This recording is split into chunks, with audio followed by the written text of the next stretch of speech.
the mark that would become a crown. Your mark is worthless. You are nothing. Those were the words Arya Blackwood had heard from the Silver Moon Pack for most of her life. They had named her cursed. They had treated her like a stain that should remain hidden. But the moment Alpha King Damon Nightshade saw the ancient symbols burned into her skin, an entire kingdom would be forced to learn the truth. Some marks did not condemn their bearer. Some marks chose her. And some marks crowned her.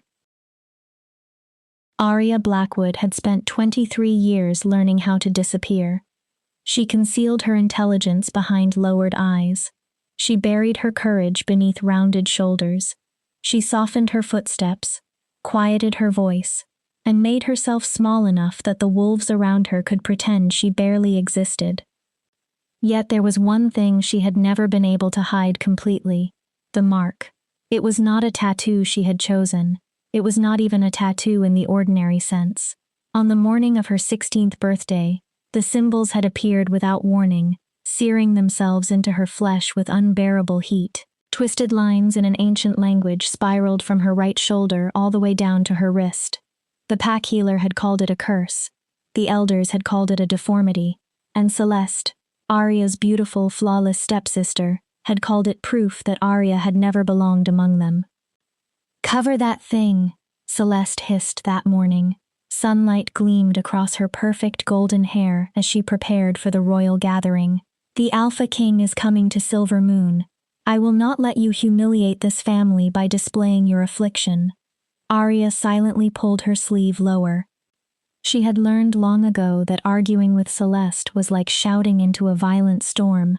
It changed nothing. It only left her exhausted. Celeste had been selected as one of the eligible she-wolves who would be presented to Alpha King Damon Nightshade, ruler of the 5 kingdoms and the most powerful werewolf alive. Every unmated female between 18 and 25 had been ordered to gather on the pack grounds for his inspection. Every female, or almost every one. "You are not truly planning to attend, are you?" Arya's stepmother, Luna Margaret, appeared in the doorway. The familiar curl of disgust twisted her lips. "The Alpha King is searching for a queen," Margaret continued. "Not for whatever you are." Arya kept her gaze fixed on the floor. "Alpha Marcus commanded every unmated female to appear. I have no choice." "Alpha Marcus also has eyes." Margaret smiled without warmth. "He knows you are not fit to be queen. You are hardly fit to belong to this pack. If your father had not—" She stopped herself, but neither of them needed to hear the rest.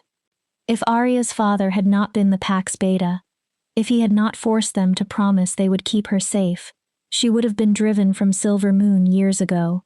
Beta Thomas Blackwood had been dead for 7 years. A rogue attack had taken both him and Arya's mother. 2 months after their deaths, the mark had appeared, as though Arya's grief had burned through her skin in a language no one could understand. "The mark is demonic," the pack witch had declared after examining it. "Ancient, forbidden. Keep this girl away from important pack affairs. She will bring only darkness." From that day forward, Arya had been pushed to the edges of pack life. She scrubbed the kitchens in the pack house. She tended the gardens. During gatherings, she served food, cleared tables, and vanished before anyone had to look at her for too long. She became the ghost of Silver Moon, the cursed girl, the reject carrying the devil's mark. But today, hiding was impossible. The Alpha King had come to choose a mate, and pack law required every eligible female to present herself before him, even the one everyone despised. Arya chose the plainest dress she owned, a simple gray gown that turned her into little more than a shadow. She braided her dark hair tightly and wound a shawl around both arms, concealing the mark as thoroughly as she could. When she studied her reflection, she saw exactly what she wanted the others to see. Someone forgettable. Someone who could stand quietly in the background while Celeste and the other beautiful she-wolves fought for the king's attention. The pack grounds were already overflowing when Arya arrived. Hundreds of Silver Moon wolves had gathered to witness the selection, and excitement crackled through the clearing. A vast platform stood at the center, covered in royal purple banners. Each banner carried the nightshade crest, a silver wolf beneath a blood-red moon. Well, look who decided to crawl out of hiding. Arya did not need to turn around. She recognized Raven's sneering voice immediately. Raven was one of Celeste's closest companions. "Did no one tell you this gathering is for eligible females?" Raven asked. "Not cursed rejects?" Laughter spread among the nearby she-wolves. Heat climbed into Arya's cheeks, but she continued walking. She found a place at the very back and kept her arms wrapped tightly beneath the shawl. Eyes followed her. Whispers clung to her skin like webs. There she is. The marked girl. The cursed one. Why did she even come?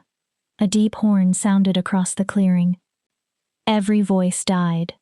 Alpha Marcus of Silver Moon climbed onto the platform, his weathered face solemn.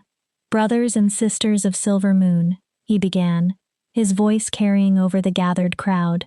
"Today, our pack receives an honor beyond measure.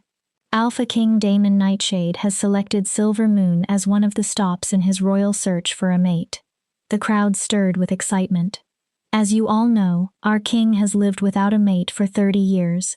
The kingdom has grown uneasy. A king without a queen leaves no heir, and a kingdom without an heir has no secure future." Murmurs of agreement rippled through the wolves. Everyone knew the tale. Damon Nightshade had lost his fated mate before their bond could be completed. She had died during the same rogue uprising that destabilized the 5 kingdoms a generation earlier. After her death, Damon had refused to choose another woman. With every passing year, the king had become colder, harder, and more distant.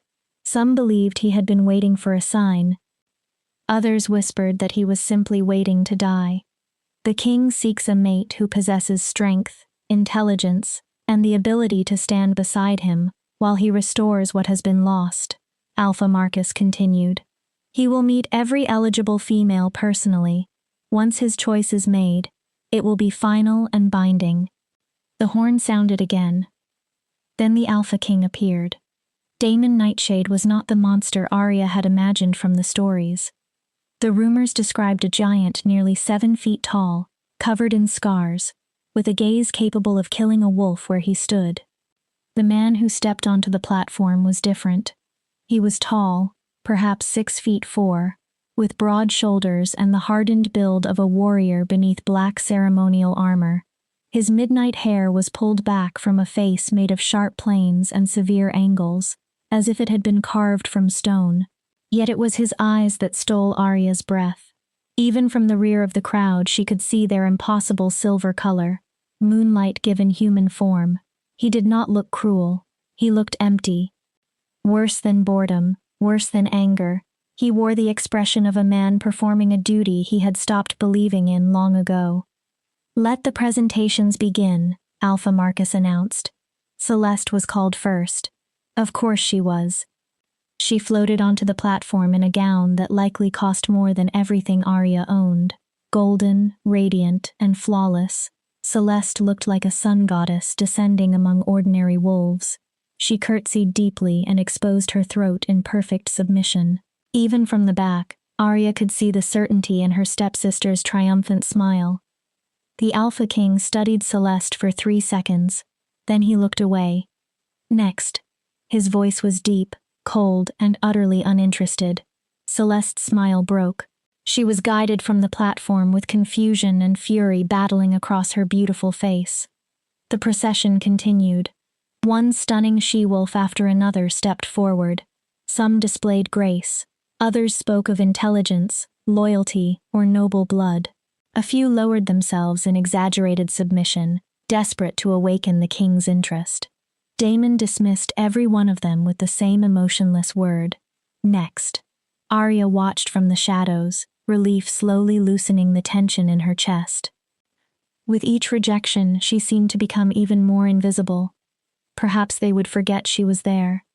Perhaps she could slip away before Arya Blackwood. Her blood turned to ice. Alpha Marcus was looking directly at her. Regret shadowed his face, but his command remained firm.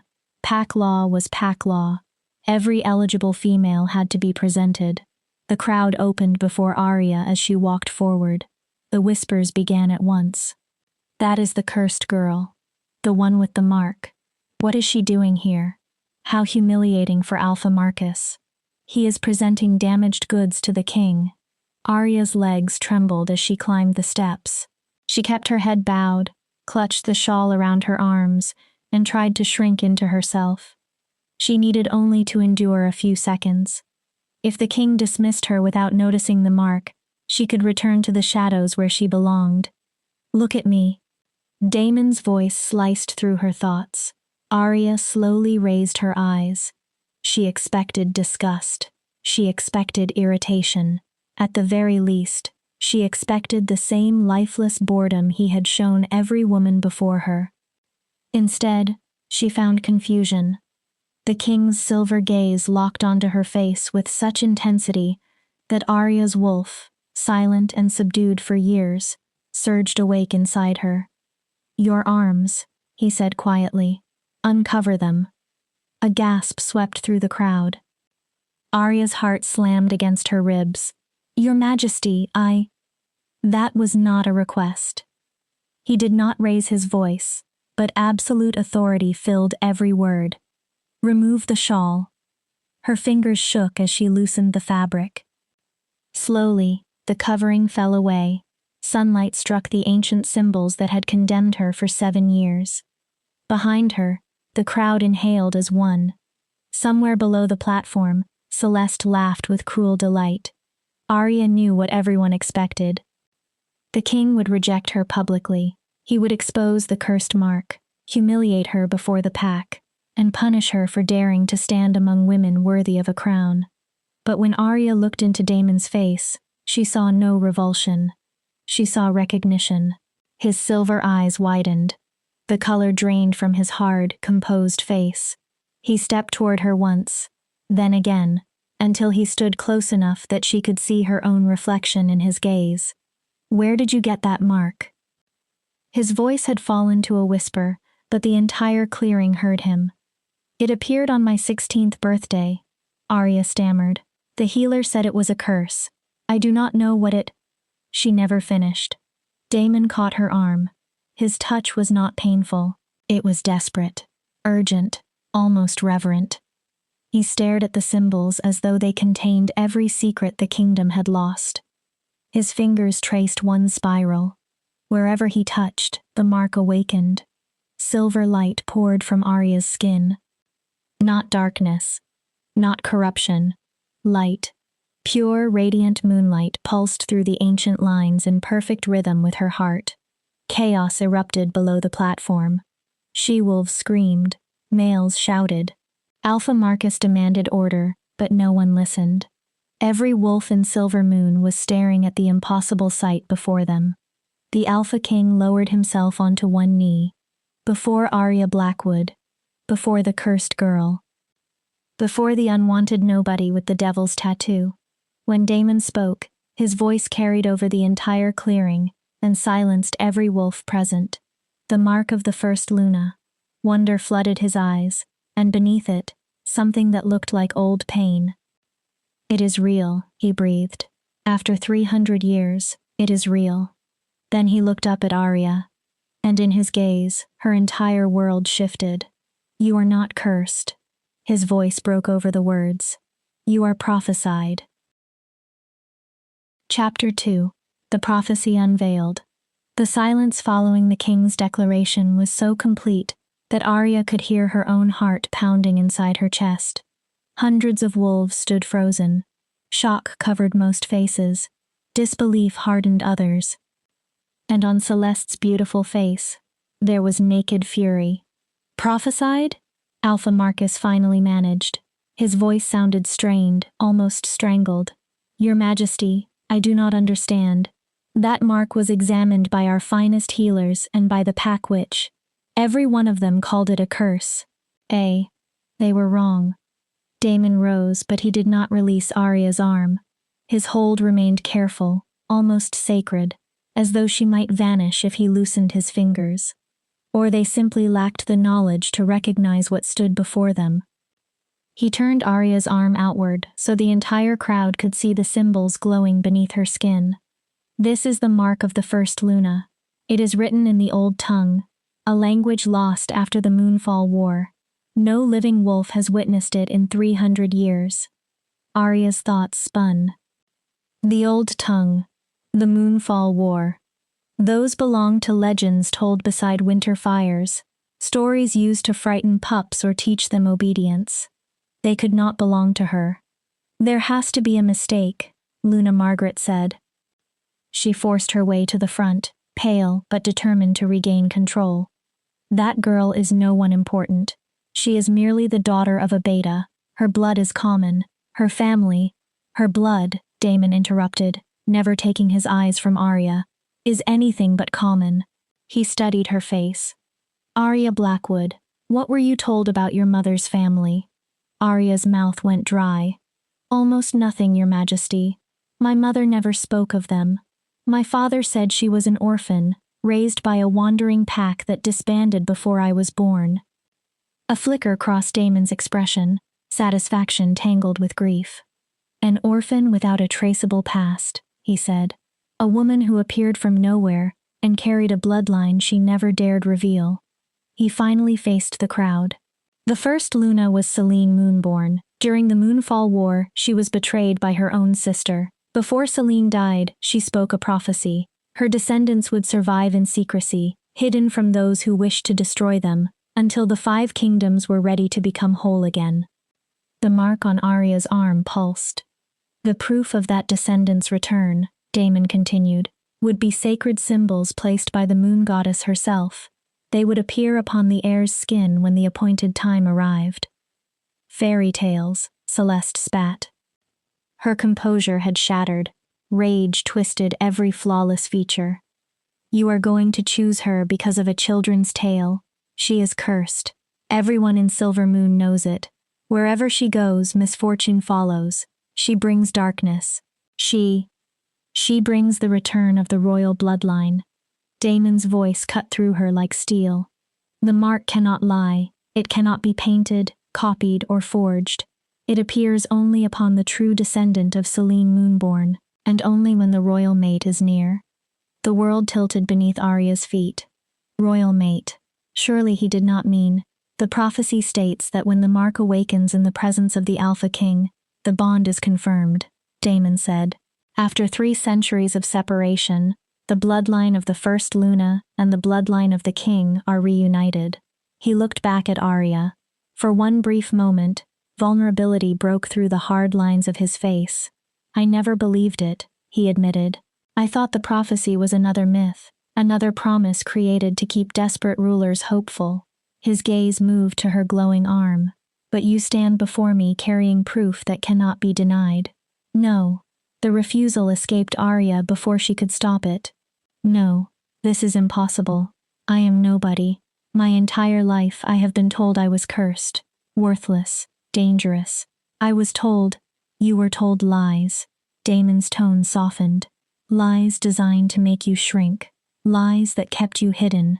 Perhaps some were spoken out of cruelty, and perhaps others were spoken because someone was trying to protect you without understanding what they were protecting you from.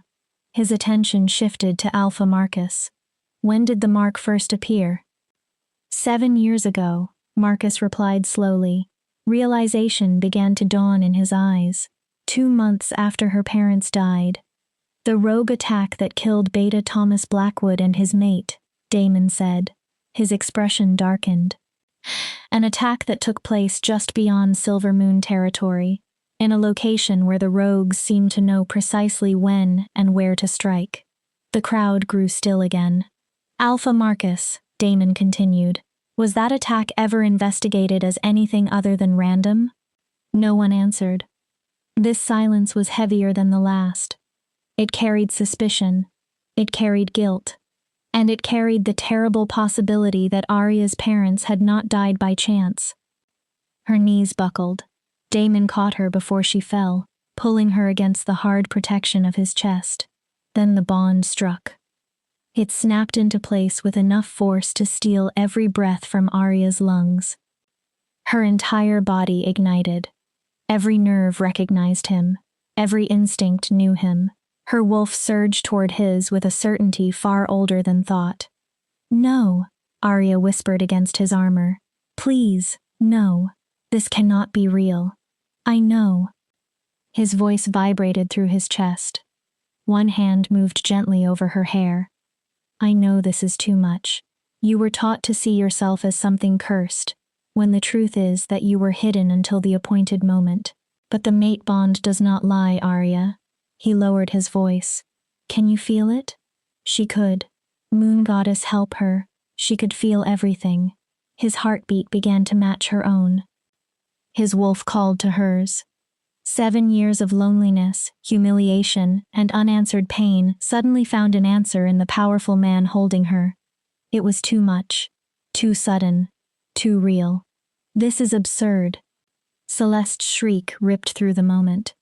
She stormed onto the platform, all elegance forgotten. "You cannot believe this nonsense. She is deceiving you. The mark must be painted, enchanted, or—" "Come closer," Damon said. He did not release Arya. "Touch the mark." Celeste froze. "See for yourself what happens." Pride pushed her forward. She extended one perfectly manicured hand toward Arya's arm. The instant her fingers neared the symbols, the mark erupted. Silver light flashed so fiercely that wolves across the clearing shielded their eyes. Celeste screamed. An invisible force hurled her backward. She struck the platform hard, clutching a blistered hand that smoked at the fingertips. "The mark of the first Luna protects its bearer from malicious intent," Damon said with chilling calm. Arya could feel the violence coiled inside his body, though his voice remained controlled. "Those who approach wishing harm cannot touch it. Consider that another confirmation, should anyone still require one." Raven and 2 other she-wolves rushed forward to lift Celeste. All 3 glared at Arya as though she had attacked first. Arya scarcely noticed. Her mind remained trapped inside the impossible truth that every belief she had carried about herself was collapsing. "If the mark appeared 7 years ago," she asked, pulling back enough to meet Damon's gaze, "why did it not glow before today?" "Because 7 years ago, I was across the kingdom, crushing the final remnants of the Northern Rebellion," Damon answered. His jaw tightened. "And because I had no intention of seeking another mate." He glanced at the mark. "The prophecy is precise. The symbols awaken only in the presence of the Alpha King, while he is truly searching for his queen. Until 6 months ago, I refused. What changed? The council threatened to dissolve the monarchy if I did not secure an heir." Bitterness hardened his words. "I agreed to the royal mate search only to prevent the 5 kingdoms from falling into chaos." Arya looked down at the silver light moving beneath her skin. "So I carried the truth of who I was for 7 years. And no one knew, because you were not looking." A faint trace of guilt crossed Damon's face. "You were waiting for me to stop being a stubborn fool," he said quietly. "Waiting for me to accept that the past was gone and that the kingdom required me to move forward."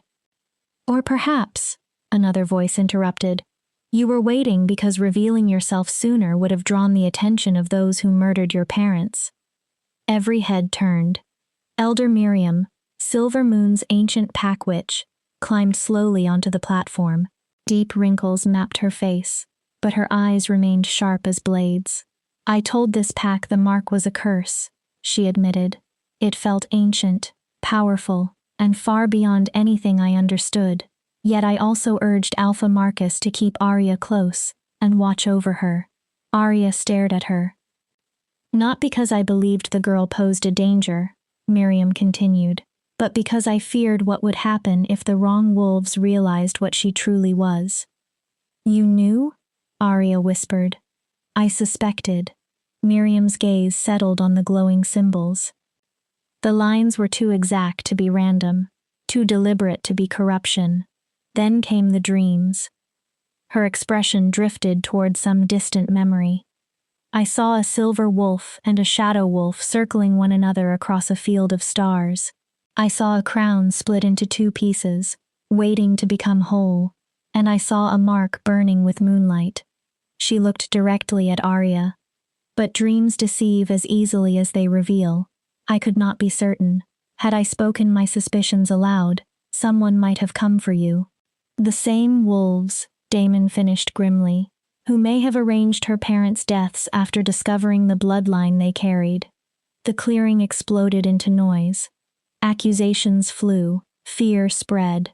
Wolves shouted competing theories.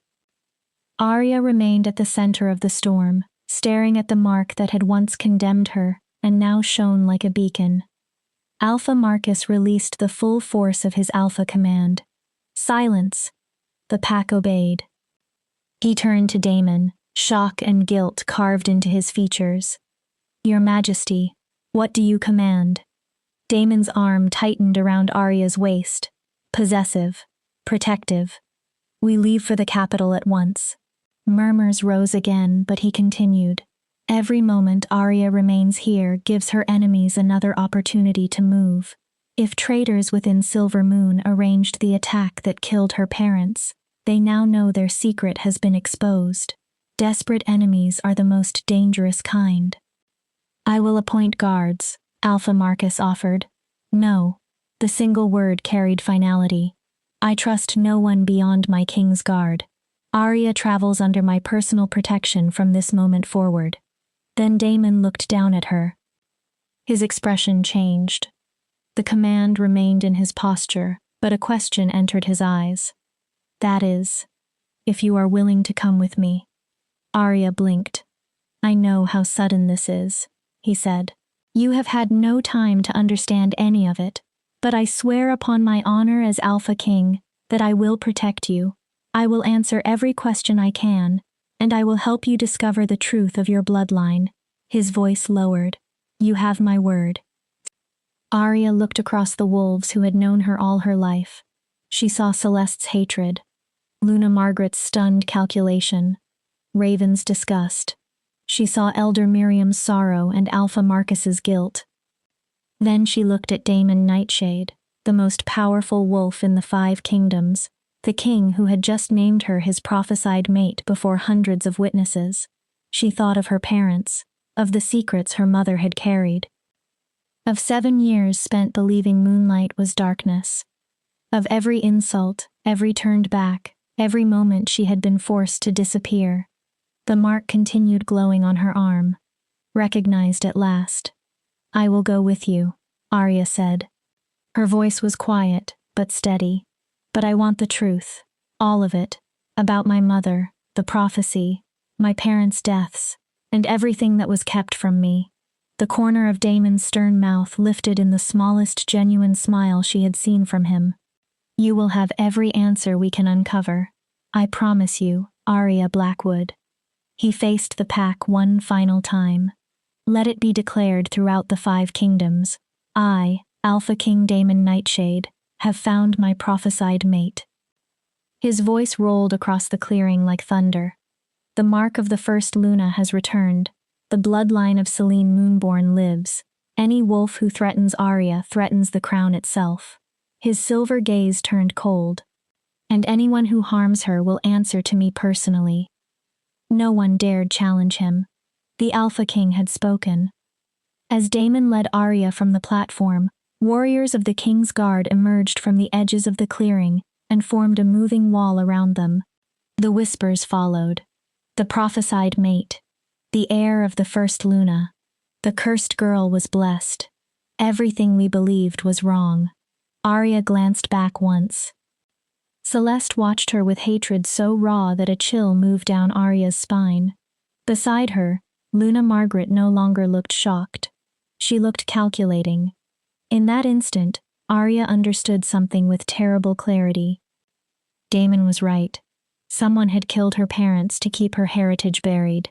Now the truth had been revealed, and whoever had spilled their blood would do anything to prevent Arya from claiming the destiny waiting for her. The game had begun. Arya Blackwood was no longer cursed. She was no longer nobody. She was the key to the crown, and the prize every hidden enemy would fight to control. Chapter 3: Shadows of the Past. The journey to the capital lasted 3 days. For Arya, Every mile felt as though she had stepped into another woman's life. Damon, he had insisted she use his name whenever they were alone, placed her inside a carriage designed for royalty. The seats were covered in deep velvet. Silver thread shimmered through the curtains.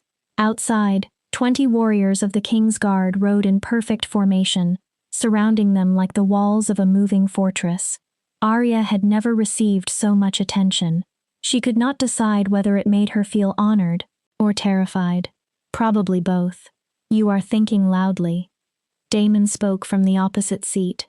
He had spent the last hour studying reports, yet apparently reading royal documents did not prevent him from sensing every wave of anxiety moving through their new bond. Arya turned from the window. Beyond the glass, Silver Moon's thick forests had given way to the rolling hills of the Central Territories. "I am fine." Damon lifted one dark eyebrow. "You are an exceptionally poor liar." He placed the documents aside and fixed her with those penetrating silver eyes. "What is troubling you? Aside from discovering that your entire identity was built upon lies, learning that you carry a prophesied royal bloodline, and becoming bound to a mate you met 3 days ago." Despite herself, Arya felt the edge of a smile. "When you list it that way, I cannot imagine why I would be anxious." Something in Damon's expression softened. During the journey, Arya had discovered that Damon Nightshade seemed to possess 2 distinct selves. There was the Alpha King, cold, disciplined, and absolute. Then there was the man beneath the crown. That man appeared only in brief, private moments. He had steadied her when her legs shook as she entered the carriage. He had halted the entire convoy after sensing that she needed fresh air. Sometimes he studied her as though she were a riddle he had waited his entire life to solve. "Speak to me," he said quietly. "We are meant to become mates, Arya. Partners. I cannot stand beside you if I do not understand what is happening inside your mind." Arya twisted the expensive fabric of her new gown between her fingers. The deep blue silk likely cost more than everything she had earned during years of labor in Silver Moon. "I keep thinking about my mother." Damon remained still, giving her his full attention. "She must have known what she carried," Arya continued. "She must have known about Celine's bloodline. Yet she hid it, even from my father. Why would she allow me to grow up believing I was nothing? Why did she not prepare me for any of this?" Damon leaned forward, resting his forearms on his knees. "I have asked myself the same questions. The more I consider them, the more I believe your mother protected you in the only way she understood. By hiding everything? By ensuring there was nothing for your enemies to find." His voice hardened. After the Moonfall War, the surviving descendants of Celine Moonborn were hunted relentlessly. The families responsible for betraying her wanted every possible heir erased. As long as even one descendant survived, the order they built could be challenged. What order? The broken one. Bitterness entered Damon's tone. Before the war, the 5 kingdoms answered to a single united crown. Celine and the first Alpha King ruled together. Their powers were not identical, but they balanced one another. He glanced toward the distant landscape. When Celine was murdered and her bloodline was believed extinct, the crown fractured. One of my ancestors took command of what remained. But without the Luna's bloodline to balance the king's power, the monarchy was never complete again. Arya listened, slowly assembling the pieces. "The Council of Alphas has spent 3 centuries weakening royal authority," Damon continued. "They have been waiting for the day they could dissolve the crown entirely. So my mother hid because anyone who discovered her bloodline would kill her. And kill you," Damon said. His jaw tightened. "Which may be precisely what happened when someone finally uncovered the truth. The real question is who found out, and how." A sharp knock struck the carriage door. Damon changed instantly. The man vanished. The king returned. "Enter." The door opened to reveal Captain Thorne, commander of the King's Guard. He was a massive, battle-scarred warrior whose watchful eyes seemed incapable of missing anything. "Your Majesty, we are nearing the Crossroads Inn. Shall we stop for the night or continue to the capital?" Damon looked at Arya. Concern moved through the bond. He could feel her exhaustion, even if she refused to admit it. She straightened. We can continue if necessary. We stop, Damon decided. His voice remained gentle, but there was no argument in it. Arya needs rest, and I must send word ahead to prepare the palace. Captain, secure the inn. Every guest is to be identified. Every entrance is to be watched. Already completed, Your Majesty, Thorn replied. A hint of satisfaction entered his gruff voice. Scouts arrived 2 hours ahead of us. The building has been cleared and secured. Good. Damon rose as the carriage slowed. Prepare a private chamber for Lady Arya. Lady Arya will stay in the king's suite. The interruption came from behind Captain Thorn. A petite woman stepped into view. She had dark hair, angular features, and eyes sharper than a drawn blade. Royal advisor's robes covered her body, embroidered with symbols Arya did not recognize. If the reports of her identity are accurate, the woman continued, placing her in lesser rooms would be seen as a political insult before she is even introduced to court. Damon's face turned glacial. Advisor Chen, I do not remember summoning you to join this journey. Arya's attention sharpened. Chen. The woman smiled as though the king's hostility did not touch her. You did not summon me. When news reached the capital that you had discovered your prophesied mate, however, the council decided a representative was required. Someone must verify the claim and ensure that all ancient protocols are followed. Her gaze moved over Arya. Assessing. Skeptical. Certainly no offense is intended toward the young lady. But surely you understand the council's caution. A prophecy silent for 300 years is suddenly fulfilled by an unknown she-wolf from a minor pack. Questions are inevitable. The mark answered every question, Damon said coldly. It proved the truth. Marks can be fabricated. The air inside the carriage seemed to freeze. Arya felt Damon's fury surge through the bond, fierce enough to become almost physical. Are you suggesting, he asked, very softly, that I am incapable of recognizing the mark of the first Luna, that I could be fooled by a common deception? I am suggesting only that the council requires independent confirmation before accepting a claim of this magnitude. Chen chose every word carefully. The consequences affect the balance of power, the succession, and the structure of the government itself. The council cannot rely solely upon your judgment, regardless of the authority you possess. Respect covered the surface of her words. Challenge lived beneath them. The council wanted control, and Chen had been sent to make certain that Arya never moved beyond its reach. They will receive their verification, Damon said. Elder Sage will examine the mark at the capital. His silver gaze became merciless. Until that moment, Arya remains beneath my personal protection. She will be treated with every honor owed to the future queen. He leaned slightly toward Chen. Have I made myself clear? Chen's smile never changed. Perfectly clear, Your Majesty. I will ensure Elder Sage is prepared when you arrive. She dipped her head in a bow that felt more like mockery than respect, then withdrew. Captain Thorn gave Damon an apologetic glance before closing the door. Silence filled the carriage. Arya could feel rage simmering beneath Damon's control. He took several moments before speaking. I apologize. You have nothing to apologize for. The council has become increasingly aggressive since I agreed to search for a mate. They know this may be their last opportunity to seize full control before I produce an heir and stabilize the monarchy. He reclaimed his seat.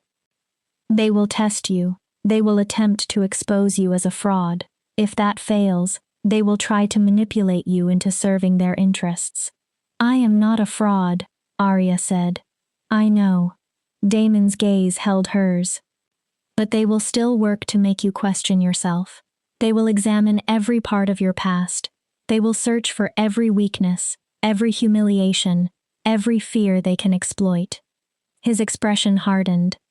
The capital is vicious, Arya. Its cruelty is different from Silver Moon's, but no less dangerous. Arya remembered 7 years of being mocked, isolated, and treated as though her very existence contaminated the pack. I believe I can survive vicious. A faint smile crossed Damon's face. Yes, he said, I believe you can. He stood and extended his hand. Come, you need sleep. Tomorrow we reach Silvercrest. His fingers closed around hers. And then the true battle begins. The Crossroads Inn was nothing like Arya expected. She had imagined a rough wooden building where travelers ate plain meals beside a smoky fire. Instead, the entrance opened onto polished marble floors and crystal chandeliers. Servants bowed so deeply when Damon entered that their foreheads nearly touched the ground. The king's suite occupied the highest floor, separated from the rest of the inn and protected by 6 warriors. Inside, it resembled an elegant private residence rather than a room. A sitting area held soft furniture. A dining table had been prepared for 2. Beyond an archway stood a bedroom with a bed large enough for 4 people. Arya stopped at the threshold. Suddenly, she was painfully aware of the bond humming between them. She and Damon were mates. Beneath the prophecy, the danger, and the politics, there remained an undeniable pull toward the man standing behind her. I will sleep on the couch, Damon said. Arya turned. He had read her hesitation. This is happening far too quickly, he continued. I will not pressure you into completing the bond before you are ready. Arya studied him. This was the most powerful wolf in the 5 kingdoms, offering to fold his large body onto furniture far too small for him, because her comfort mattered more than tradition. The bond wants completion, she said quietly. The bond can wait. His silver eyes did not waver. Mates traditionally complete it quickly to strengthen their connection, but your entire life has changed in 3 days. You deserve time to understand what you are choosing. His voice lowered. I can be patient, Arya. I waited 30 years for another mate. I can wait longer if that is what it takes to do this properly. Warmth unfolded inside her chest. Gratitude, respect, and something more dangerous that she was not prepared to name. Thank you, she whispered, for understanding, for not demanding anything from me. Thank you for trusting me enough to leave Silver Moon. He turned, then stopped. There is something you should know about the reason I remained alone for 30 years. Arya waited. I had a fated mate before you. The words came slowly, each one carrying old pain. Her name was Lyra. We met when I was 23, shortly after my father died and I inherited the crown. The bond was immediate, overwhelming. I believed we would have a lifetime together. What happened? She was murdered 3 months later. Damon's voice flattened. We had not completed the bond. Lyra was traveling to the capital with her family and guards to prepare for our wedding. Rogues attacked the convoy. No one survived. He looked past Arya, into a memory only he could see. I was across the kingdom settling border conflicts. By the time the message reached me and I returned, there was nothing left but ash. Arya said nothing. I spent years hunting those responsible, he continued. I found most of them. Killing them did not bring her back. His jaw tightened. And I could not open myself to that kind of loss again. Until the council forced you. Until the council forced me, he agreed. I had accepted that the monarchy would die with me. Then they threatened to dissolve the crown and divide the kingdoms. War would have followed. I could not allow it. He met her eyes. When I came to Silver Moon, I was not searching for love. I expected to choose a political partner, someone capable of wearing a crown without demanding my heart. His gaze softened with troubled honesty. I was not prepared for you, not for the mark, not for the bond, not for any of this. And now? Arya asked. Her heartbeat quickened. Now I am afraid. The admission came without defense. The prophecy names you as my mate. I feel the bond, and I know it is real, but I also know what it is to lose someone the bond has claimed. His voice roughened. Lyra's death nearly destroyed me before our connection was completed. If something happens to you, if the wolves who killed your parents come for you. He stopped. For the first time, the Alpha King looked helpless. I do not know whether I would survive losing you. Arya crossed the space between them. The movement came from an instinct deeper than thought. She took his hand and pressed it over her heart. Beneath the fabric of her gown, the silver glow of the mark remained faintly visible. Then we do not allow them to win. Damon stared at her. You told me who I am, Arya continued. I am not merely your mate. I carry Celene's blood. I am the descendant of the first Luna. Her voice strengthened. Whatever enemies murdered my parents, whatever forces tried to erase my family, they will not erase me. She held his gaze. I am stronger than I appear, Damon. 7 years of living as a curse taught me how to survive unnoticed. I learned how to endure inside the shadows. The light beneath her skin brightened. Now I am stepping into the light, and I will not fall without a fight. For a long moment, Damon said nothing. Then surprise gave way to respect, approval, and a warmth that made Arya's pulse race. You will become a formidable queen, he said. I will need to be, Arya replied, because I suspect the council is not the only enemy waiting in Silvercrest. No, Damon said grimly. They are merely the beginning. Chapter 4. The Capital's Welcome.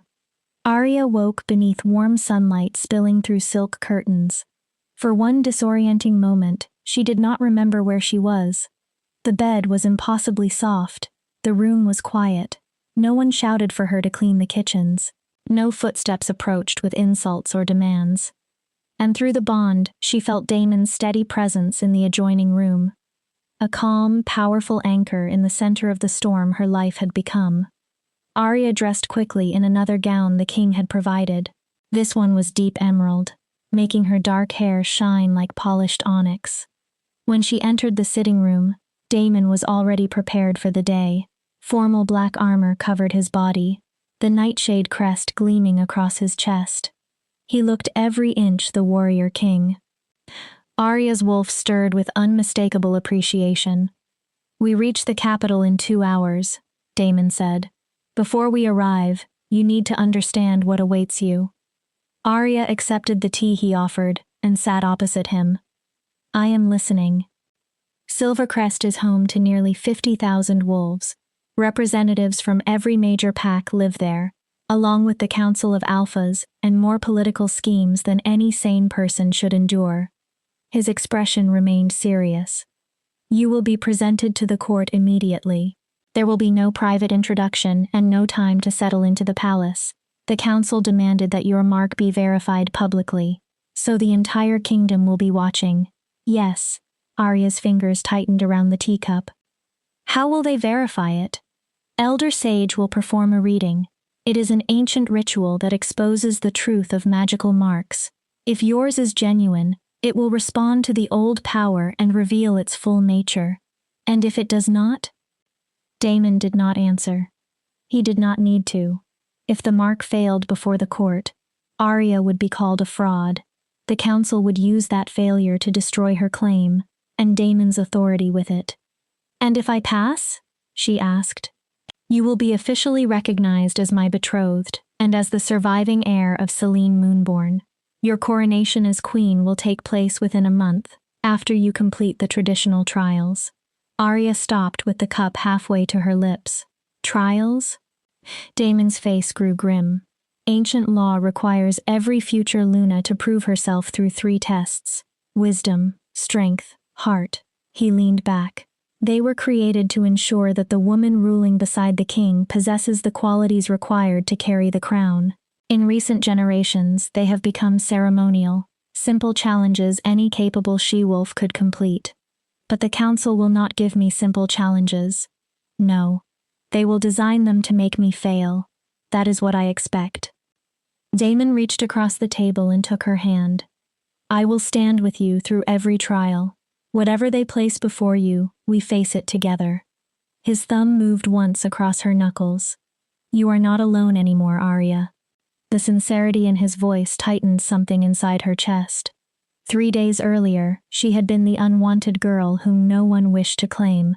Now the Alpha King was promising to stand between her and an entire court. Together, she said softly. Silvercrest appeared on the horizon like a city carved from a dream. White stone buildings rose in graceful tiers along the side of a mountain. At the summit stood the royal palace, an immense creation of crystal and silver that caught the sun and scattered it into thousands of colors. Even from a distance, Arya could feel the ancient magic woven into its walls. "It is beautiful," she breathed. "It is a nest of vipers," Damon replied. Then a faint note of affection entered his voice. "But yes, it is beautiful." He looked toward the palace. "My family has ruled from that mountain for 8 generations. Soon, it will belong to you as well." Crowds lined the streets when the royal convoy entered the city. Thousands had gathered to see the prophesied mate. Their expressions ranged from fascination to doubt, and, on some faces, open hostility. Even through the carriage walls, Arya heard their whispers. "That is her? She looks ordinary. I heard Silver Moon's witch painted the mark. The king is being deceived. She is no one. If she truly carries Celene's blood, why was she hidden for so long?" Damon's hand closed around hers. "Do not listen." Arya looked at him. "They do not know you yet," he said. "Once they witness your strength and see you complete the trials, their judgment will change. And if I cannot prove myself?" The question slipped free before she could bury it. "What if the mark is genuine, but I am not strong enough to become the woman the prophecy demands?" Damon turned fully toward her. "Then we discover the truth together." His silver gaze held absolute conviction. "But I do not believe the moon goddess would place Celene's mark upon you if you were incapable of carrying its destiny." He squeezed her hand. "The mark chose you, Arya. Trust that, especially when you struggle to trust yourself." The carriage began climbing the winding road toward the palace. Arya forced slow breaths into her lungs. She could no longer be the invisible girl of Silver Moon. In a matter of moments, she would stand before the most powerful wolves in the kingdoms as their possible future queen. There would be no hiding, no shrinking. She would step into the light, or be consumed by it. The palace was even more breathtaking inside. The ceilings soared so high they disappeared into shadows. Vast tapestries showed battles fought centuries before Arya's birth. Narrow channels of water flowed through the floors, catching the light like streams of liquid silver. Damon guided her along endless corridors. Servants bowed. Courtiers stared. At last, they reached towering double doors carved with 2 wolves, one silver and one formed from shadow, circling a broken crown. "The throne room," Damon said. He looked down at her. "Beyond those doors sit the Council of Alphas and most of the royal court. They have been waiting for us." Concern moved through the bond. "If you need a moment, take it. I can make them wait." Arya straightened. She summoned every ounce of strength she had built during 7 years as Silver Moon's outcast. "No." Her voice did not tremble. "I am ready." A fierce spark entered her eyes. "Let us show them what a cursed girl can do." Pride flashed across Damon's face. He lifted one hand. The doors opened. The throne room could have held 1,000 wolves. It seemed all 1,000 were present. Every face turned toward Arya as she entered with her hand resting on the Alpha King's arm. At the far end of the chamber stood 7 thrones arranged in a broad semicircle. The center throne belonged to Damon and rose above all the others. 6 surrounding seats belonged to the Council of Alphas, the strongest pack leaders in the 5 kingdoms. Arya recognized the arrangement from her father's stories. The council had been created to advise the crown, and, in theory, to prevent royal power from becoming absolute. All 6 council members were seated. Their expressions ranged from doubt to open hostility. Only Damon's throne remained empty. "Alpha King Damon Nightshade returns to court," a herald proclaimed, his voice magnified by magic. "He is accompanied by Lady Arya Blackwood of Silver Moon Pack, bearer of the mark of the First Luna and claimed mate of the Alpha King." Whispers swept through the chamber like wind through dead leaves. Arya held her head high. Fear twisted inside her stomach, but she refused to let anyone see it. Damon led her toward the council. Advisor Chen stepped from the shadows before they reached the thrones. The same calculating smile rested on her lips. Your Majesty, the council has assembled for the requested verification. Elder Sage awaits your command. Then we will not delay. Damon turned to Arya. For one brief moment, the king disappeared from his expression. Remember, he said quietly, whatever happens, I am here. An ancient woman came forward. She appeared so old that her skin seemed nearly translucent. Her eyes were clouded white, blind to the ordinary world, yet Arya felt immense power flowing from her. Elder Sage, the greatest seer in the 5 kingdoms. Lady Arya Blackwood, the old woman said. Her voice was unexpectedly strong. Approach and present the mark. Arya stepped forward. Hundreds of eyes followed every movement. She removed her glove, pushed her sleeve above her elbow, and revealed the symbols. Before Elder Sage touched her, the mark began to glow. The old woman's sightless gaze focused directly on it. She lifted one gnarled hand and pressed her palm over the ancient lines. The reaction was immediate. Silver light exploded from Arya's arm. Wolves across the chamber raised their hands to shield their eyes. The symbols lifted from her skin and floated between Arya and the seer. They expanded, twisting into patterns far more elaborate than anything anyone had seen. Power surged through Arya, ancient, wild, alive. It was the magic of the first Luna recognizing its descendant. Then a voice entered Arya's mind. It made no sound, yet she heard every word. The bloodline awakens. The broken crown shall become whole. He who bears the mark shall walk in shadow and light. She shall face 3 trials, and she shall restore what was lost. So it was prophesied, so it shall be. The voice vanished. The symbols slowly returned to Arya's skin, settling into their familiar spirals. Yet the silver light remained, glowing permanently beneath the surface. Elder Sage removed her hand. She turned toward the council. Though her eyes were blind, absolute certainty shone from her face. The mark is genuine, she declared. Her voice rang through the throne room. This woman carries the bloodline of Selene Moonborn, first Luna of the 5 kingdoms. She faced the gathered court. The prophecy has been fulfilled. A pause fell over the chamber. The heir has returned. For one breath, no one moved. Then the throne room erupted. Half the wolves began speaking in excitement, arguing over what the prophecy's fulfillment meant for the kingdom. The others protested. Some shouted that the ritual had been manipulated. Others refused to believe what they had witnessed with their own eyes. A male voice cut through the chaos. One moment, Elder Sage. One of the council members rose. He was a massive alpha with gray, threaded through his hair and eyes as cold as iron. Every movement radiated power and contained hostility. Alpha Victor Ironjaw, Damon said. A warning growl lowered his voice. You wish to challenge the seer's declaration? I wish to clarify what it proves. Victor descended from his throne and approached Arya with predatory control. The mark establishes that this woman carries Selene's blood. It does not establish that she deserves a crown. Damon's gaze hardened. The ancient law is clear, Victor continued. Every future Luna must pass the 3 trials before she may stand beside the king. I know the law. Then you know the trials may be adapted to the circumstances. Victor smiled.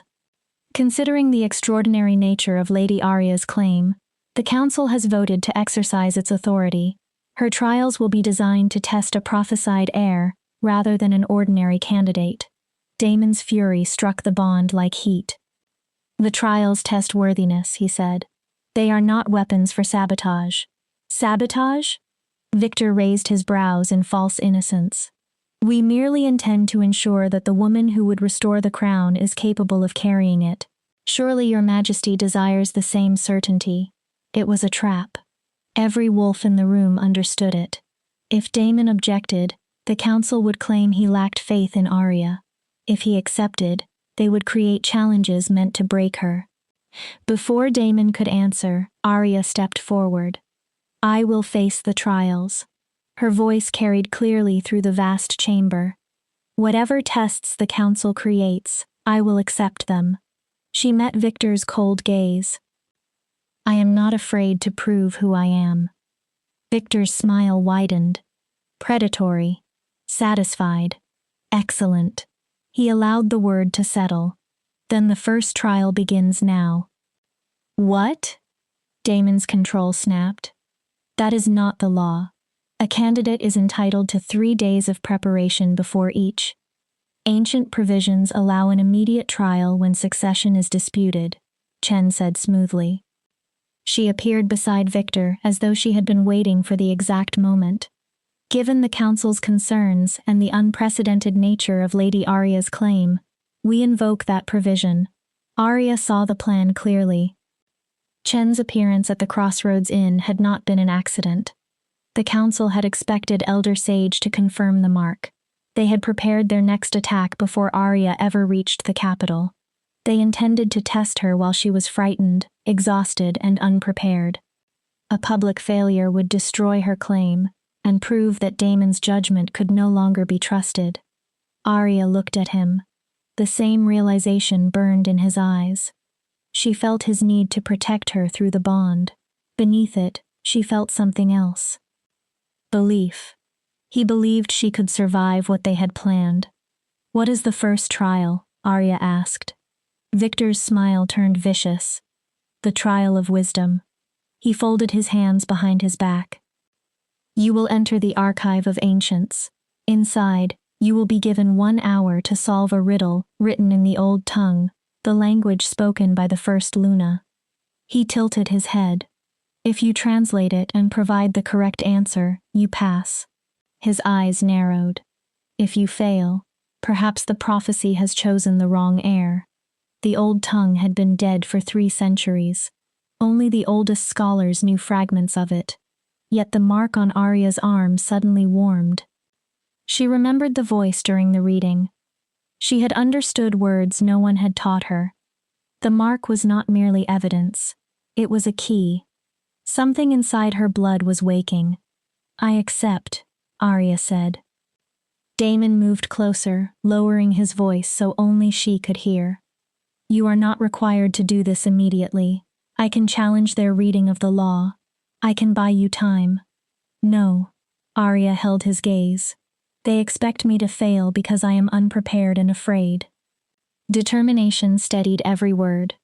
"Let us show them what happens when they underestimate a woman who has spent 7 years being underestimated." Fierce pride blazed in Damon's silver eyes. He lifted her hand to his lips.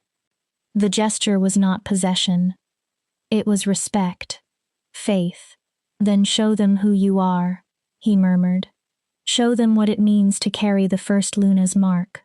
Guards stepped forward to escort Arya toward the archive. As she turned, she caught Chen watching her. The advisor was smiling. She was certain Arya had already lost. That smile followed Arya from the throne room, and with every step, it gave her another reason to survive. Chapter 5. The Trial of Wisdom. The archive of ancients lay beneath the oldest wing of the palace, buried deep inside the mountain where the original stone still formed the walls. The guards led Arya down a spiral staircase that seemed to descend without end. With every turn, the air grew colder, older, heavier with magic. "The archive has remained sealed for 50 years, one guard murmured. His tone held no cruelty. "Not since the final scholar capable of reading the old tongue died." He glanced at Arya. "Whatever riddle they have chosen, no untrained wolf should be expected to solve it." The warning did not surprise her. She had understood the council's purpose the moment Victor announced the trial. Chen and her allies did not want an honest test. They wanted Arya broken before the kingdom could accept her. The staircase ended at a massive door made from black metal. It did not reflect the torchlight. It seemed to swallow it. Ancient symbols covered the surface, and the mark along Arya's arm warmed in response, as though recognizing an old companion. Victor Ironjaw waited before the entrance. Chen stood beside him, joined by 2 other council members. Elder Sage remained a short distance behind, her clouded eyes fixed in Arya's direction. "The rules are simple," Victor said. "You will be sealed inside the archive with one riddle written in the old tongue. You have 1 hour to translate it and provide the correct answer." He gestured toward the dark door. "There are no books available for reference, no scholar to guide you, no object capable of assisting you, only the riddle, and whatever knowledge your bloodline supposedly placed inside you." The contempt in supposedly was deliberate. "What happens if I fail?" Arya asked. Chen answered. "You will be declared unworthy to become Luna. Possessing Celine's blood is not enough. The trials exist to separate ancestry from ability." Her smile remained smooth. "You will return to Silver Moon. The king will resume his search for a suitable mate." The words struck harder than Arya expected. Failure would not merely cost her a crown, it would force Damon to reject their bond. Everything the prophecy promised would be severed before it could begin. "And if I succeed?" Victor's mouth tightened. "You proceed to the trial of strength in 3 days." Then he smiled again. "Though I would not waste time worrying about that. No wolf has translated the old tongue without years of study. Whatever miracle you expect from your mark, open the door." Elder Sage's voice cut through him. The ancient seer stepped forward and placed both palms against the black metal. "The candidate is ready. Let the trial begin." The door moved with the groan of hinges unused for generations. Darkness waited beyond it. Arya drew one deep breath and stepped forward. Before she crossed the threshold, a hand closed around her forearm. Elder Sage had moved to her side with startling speed. "Listen carefully, child," she whispered. "The archive is not merely a room filled with books. In its own manner, it is alive." Arya looked into the old woman's blind eyes.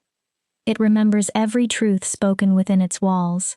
It remembers every lie as well." The seer's voice lowered. "The riddle is not only a test of translation, it is a test of understanding. The old tongue carries more than words. It carries intention, meaning, and truth." Her fingers tightened once. "If you answer with your mind alone, you will fail." A pause. "If you answer with your heart and your bloodline, you may survive." Before Arya could ask what survive meant, Elder Sage released her. 1 hour begins now." Arya entered. The door slammed behind her. Absolute darkness swallowed everything. She stood motionless, feeling the mountain pressing above her and the council's expectations closing around her like a prison. Then light awakened. It did not come from flame. It came from the walls. Arya stared. Thousands upon thousands of books, scrolls, and stone tablets filled towering shelves. They rose so high that their tops vanished into shadow. Each text emitted a soft golden glow that brightened and dimmed like breathing. "The archive is alive." Elder Sage's warning returned. This was not a simple library. Something ancient watched Arya, measured her, waited. At the center of the vast chamber stood a single stone pedestal. Upon it rested a parchment shining more brightly than every book around it. The riddle. Arya approached. Her footsteps echoed into the endless dark. The parchment was covered in the same twisted symbols marked upon her skin, though their patterns were unfamiliar. As she leaned closer, the characters appeared to move. They shifted, turned, rearranged themselves into shapes that made her eyes ache. Heat gathered beneath the mark. Suddenly, Arya understood Elder Sage's warning. She was not meant to decipher the symbols like an ordinary scholar. She was meant to feel them, to allow the knowledge sleeping in her blood to rise. Arya placed her marked hand upon the parchment. The world shattered into light. She stood inside a forest beneath a night sky. The moon was wrong, too large, too red. It bled across the darkness like an open wound. Two wolves circled one another in a moonlit clearing. The first was silver, bright as starlight, beautiful and fierce. The second was formed from shadow made solid, dark, powerful and commanding. They appeared to be opposites, light and darkness, order and chaos. Yet they moved in perfect rhythm, each step mirroring the other. Two halves of one design. What am I? The question came from the silver wolf, yet the voice resonated through Arya's bones. The vision shifted. The silver wolf stood alone. Other wolves bowed before her. A crown of moonlight rested on her head, but half of it was missing. A jagged edge marked the place where something essential had been torn away. I am light, she said, but light without shadow has no depth. The clearing faded around her. I am the crown, but no crown stands with only half its circle. Her silver eyes found Arya. What am I without my other half? The vision changed again.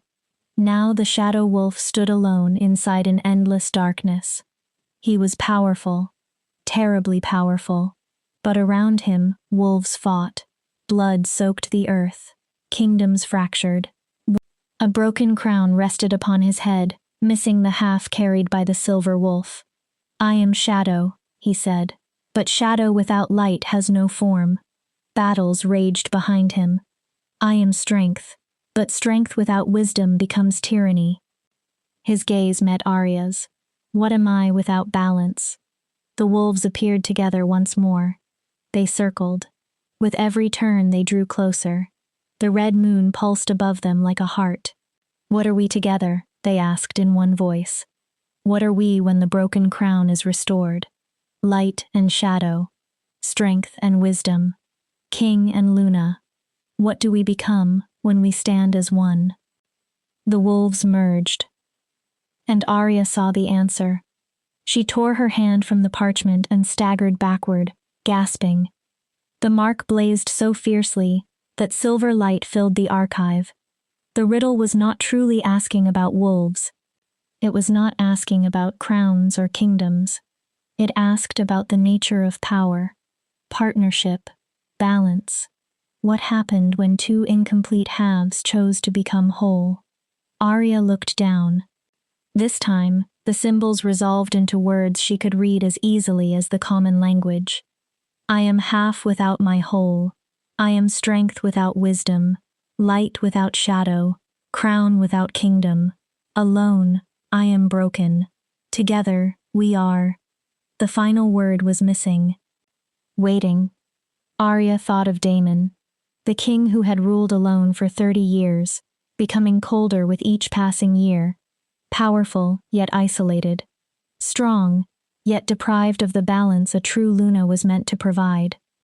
She thought of herself, the heir of the first Luna, hidden in the shadows and taught to despise the very mark that proved her destiny.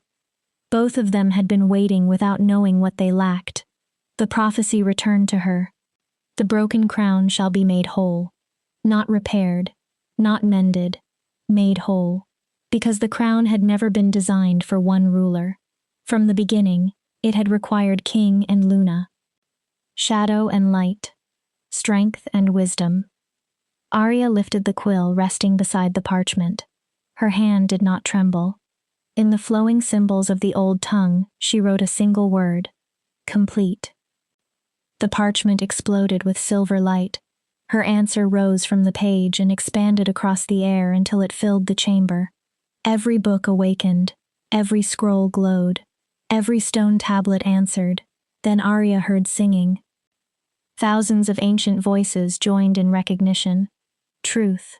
The archive spoke through all of them at once. The heir speaks truth. The bloodline remembers. The crown shall become whole. Light poured from every surface. Power rushed into Arya. Not merely the power of the mark. Knowledge. Generations of memory unlocked inside her mind. She saw the history of the 5 kingdoms in flashes. Selene Moonborn ruling beside the first Alpha King in perfect balance. The sister who betrayed her. The murder that shattered the crown. 300 years of decline as the kingdom limped forward beneath only half its intended leadership. Then Arya heard Celene's dying prophecy. My line will return when the kingdom needs it most. The ancient Luna's voice shook with pain but did not weaken.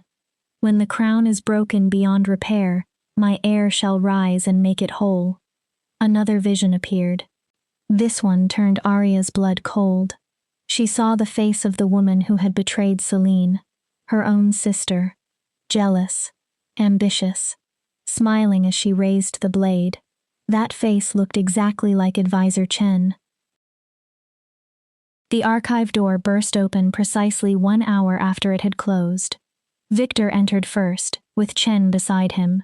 Both wore expressions of contained satisfaction. They expected to find Arya defeated, perhaps crying, perhaps kneeling before an unreadable parchment. Instead, they stopped. Arya stood at the center of the archive with the mark blazing across her arm. Books floated around her in a perfect circle.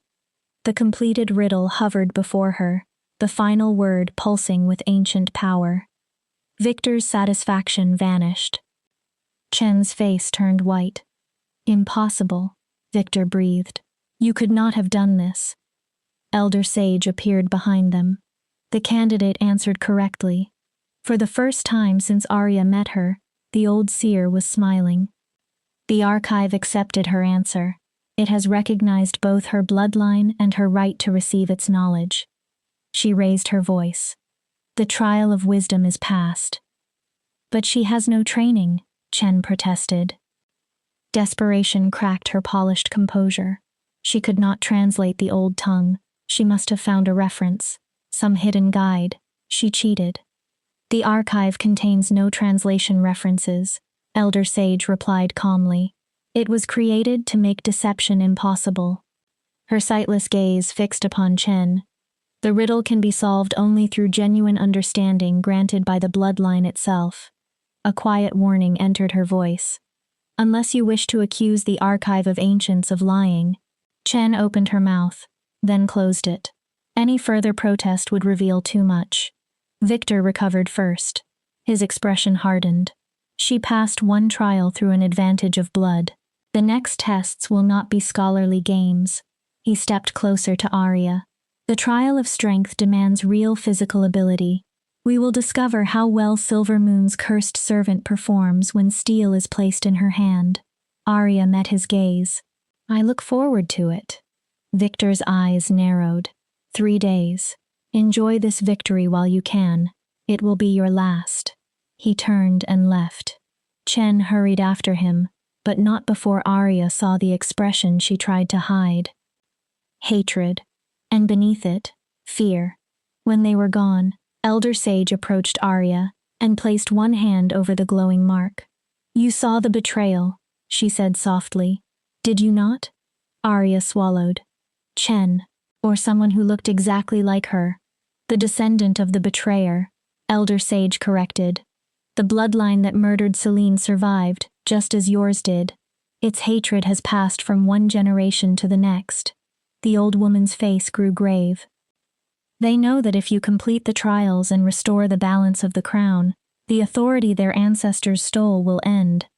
Her voice lowered. They will do anything to stop you, Arya. Arya remembered the red moon, the broken crowns, the silver and shadow wolves created to stand together. She thought of Damon waiting above, of the prophecy drawing them toward one another, of enemies determined to tear them apart. Let them try. Elder Sage tilted her head. I spent 7 years being called cursed, useless, and unwanted, Arya said, but I am no longer the frightened girl they buried in Silver Moon's shadows. The mark brightened. I am the heir of Selene Moonborn. She lifted her chin. And I will not allow the council, Chen, or the descendants of traitors to keep me from claiming what belongs to my bloodline. Elder Sage's smile widened.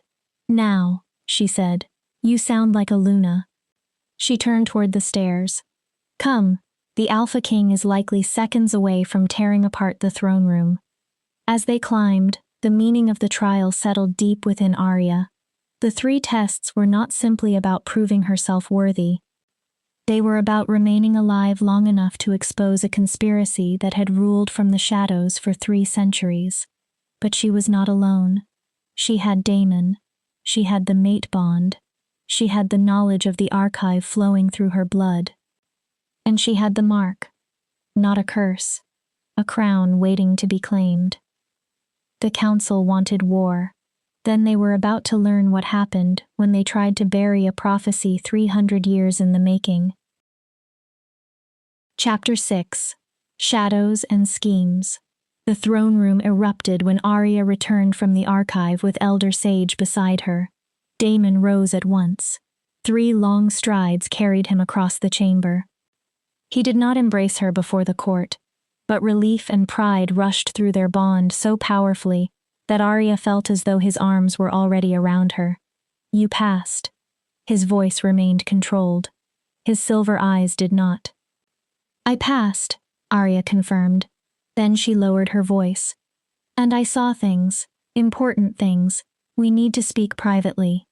Damon's expression sharpened. He gave a single nod, then turned toward the court. "Lady Arya Blackwood has completed the trial of wisdom. Elder Sage and the Archive of Ancients have confirmed her success." His command rolled through the chamber. "Let every pack in the 5 kingdoms know that the prophesied heir has proven the knowledge carried within her bloodline. The second trial will begin in 3 days." The response divided the room. Some wolves applauded, their excitement genuine. Others exchanged uneasy glances, already calculating what Arya's rise would mean for the alliances and privileges they had protected for years. Near the council thrones, hostility showed openly. Victor Ironjaw stood. His face might have been carved from the same cold stone as the mountain. 1 trial is complete, 2 remain. His gaze settled on Arya. "Court is adjourned until the trial of strength." The corner of his mouth moved. "Prepare carefully, girl. The next challenge will not be won through riddles and inherited tricks." As the court dispersed, Damon placed one hand against the small of Arya's back. The gesture offered support. It also warned every watching wolf that she belonged beneath the king's protection. "Come," he said. "You need rest, and we need answers." Captain Thorne and 4 warriors followed as Damon guided her through a side entrance and away from the crowded corridors. They passed along narrow halls Arya suspected most courtiers did not know existed. At last, they reached ornate doors guarded by 2 more members of the king's guard. "My private chambers," Damon explained as the doors opened. "The most secure rooms in the palace. No one enters without my direct permission." The chambers were elegant, but not needlessly extravagant. Floor-to-ceiling windows overlooked Silvercrest. A large sitting room occupied the center. Books filled an entire wall, their worn bindings proving they were read rather than displayed. Beyond an archway stood a bedroom, and, once again, a bed large enough to make Arya painfully aware of the bond between them. Damon dismissed the guards. The moment the doors closed, his restraint broke. He pulled Arya into his arms. Relief made the embrace almost desperate. "I felt your fear," he murmured into her hair. "Every moment you were beneath the palace, I felt you struggling." His arms tightened. "It took everything in me not to tear down those doors and bring you out myself." Arya allowed herself to rest against him. The trial had taken more than she had admitted. It was not only the riddle.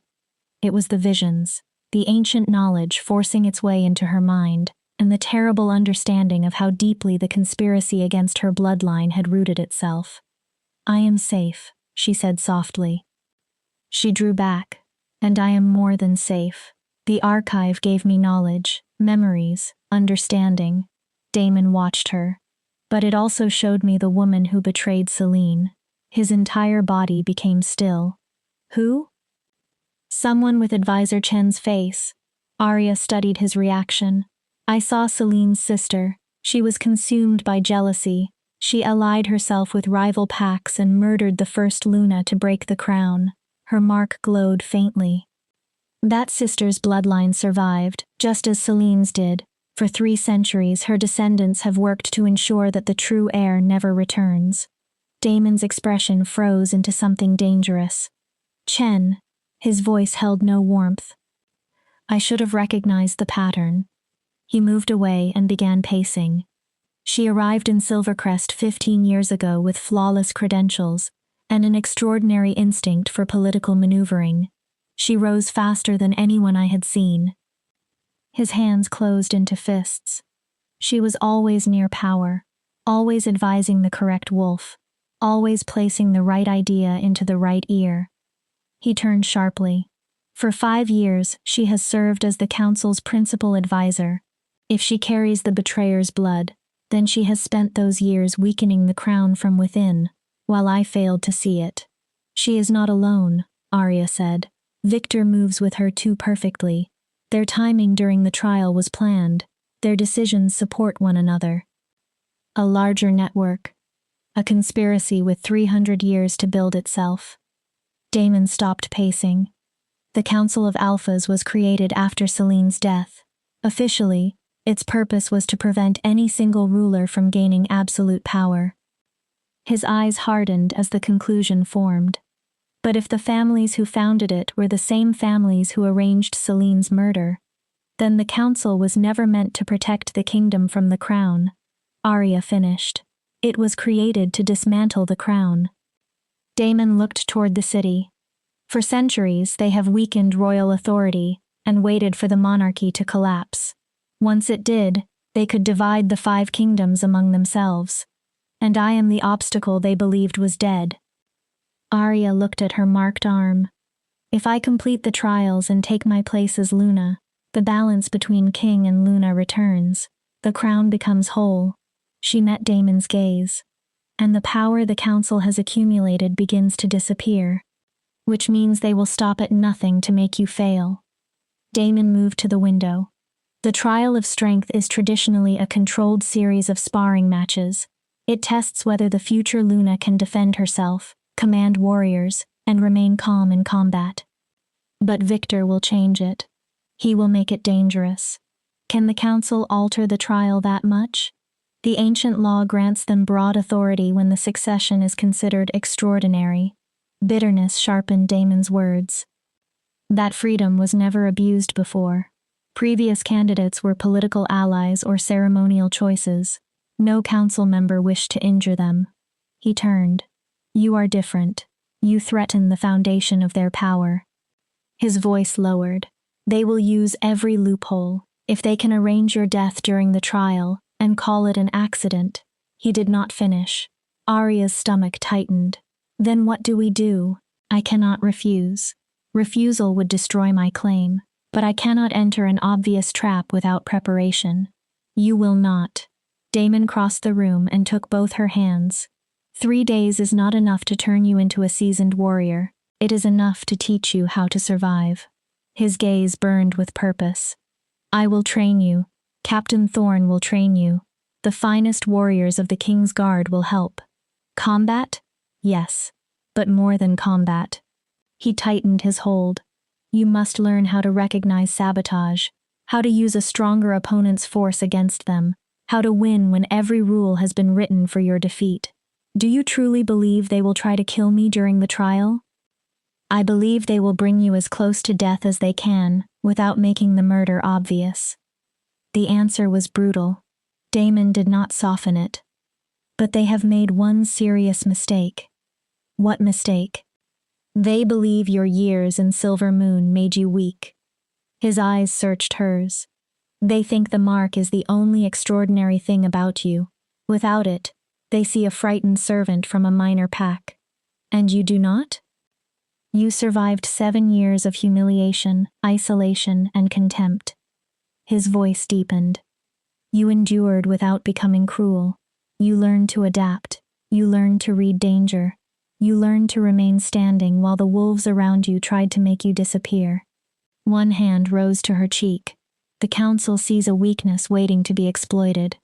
His thumb brushed her skin. I see a woman who already passed through fire. Warmth moved through Arya. For years, she had measured herself by Silver Moon's judgment. Cursed. Worthless. broken. Damon looked at the same scars and saw endurance. He saw strength where others saw shame. I am still afraid, she admitted. Good. Arya blinked. Fear keeps you alert. It reminds you that the danger is real. His palm remained against her face. Fear becomes dangerous only when it prevents you from moving. He held her gaze. Can you move through it? Arya remembered the platform at Silver Moon, where the entire pack had expected her humiliation. She remembered entering the archive while the council waited for her defeat. She remembered Celene's murder, and the descendants who had carried the first Luna's blood through centuries of darkness. Yes. The answer came firmly. I can fight through it. Damon smiled. Fierce. Proud. Then we begin tonight. A knock interrupted them. The king returned instantly to Damon's posture. Enter. Captain Thorne stepped inside, his scarred face grave. Your Majesty, we have a security breach. Damon went utterly still. Explain. 3 King's Guard assigned to Lady Arya's chambers were found unconscious in a storage room. Someone placed a fast-acting drug in their wine during dinner. Silence tightened the room. Someone entered the guard rotation, Damon said. It appears so. The warriors will recover, but whoever acted knew our schedules and reached them without attracting attention. Chen, Arya said. Both men looked at her. She has lived in this palace for 15 years. She knows its routines. She knows where the weaknesses are. Arya's hands chilled. This is not merely an attack, it is a message. She looked at Damon. She wants me to believe she can reach me whenever she chooses. Then we answer by changing the rules. Damon faced Thorne. Double Arya's guard. No one approaches her unless you or I personally approve them. Yes, Your Majesty. She remains in my chambers. Every meal and drink is tested before it reaches her. His voice became colder. Choose one person you trust absolutely to oversee the kitchen and the testing. I will. And the drugged guards? Keep them under observation. Do not reveal that we have discovered the breach. Thorne's eyes sharpened. You want Chen to believe the attempt passed unnoticed. If she thinks we are blind, she may become careless. Damon folded his arms. Watch her. Record every wolf she meets, every corridor she enters, every message she sends. An operation this coordinated requires allies. A grim smile crossed Thorne's face. If she reaches for one conspirator, we may uncover the rest. Exactly. I will handle it personally. Thorne departed. Damon turned to Arya. I should have anticipated this. You cannot anticipate everything. Her words were calm. Her hands were not. Someone had already tried to remove the guards protecting her. Had the drug been used during their active patrol? Had the attacker reached her chamber? Arya pushed the thought away. What might have happened would not help her survive what came next. I need you to understand me, Damon said. His voice dropped into the intimate rumble that seemed to travel through her bones. Your life is now my first priority. Arya looked up. Above politics, above the council, above maintaining peace. His silver eyes did not waver. If I must choose between your survival and avoiding conflict with them, I choose you. A dangerous pause followed. And if that choice brings civil war, then we will face civil war. The certainty should have frightened her. He was willing to destabilize an entire kingdom to protect her. Instead, fierce gratitude rose inside Arya. For the first time in her life, someone was willing to fight for her without hesitation. Then we make certain it never reaches that point. Damon studied her. We defeat them with their own laws. I complete the trials. We expose the conspiracy. We restore the crown before they can tear the kingdom apart. Ambitious. Approval warmed the word. I like it. He glanced toward the door. But ambition will not stop a blade. We begin training now. Arya squared her shoulders. The archive's knowledge still moved through her mind. Among its fragments were pieces of combat wisdom once known by Selene herself. Her bloodline had given her a beginning. A beginning was not enough. "Then teach me," she said. "Teach me to become the warrior Luna this kingdom requires."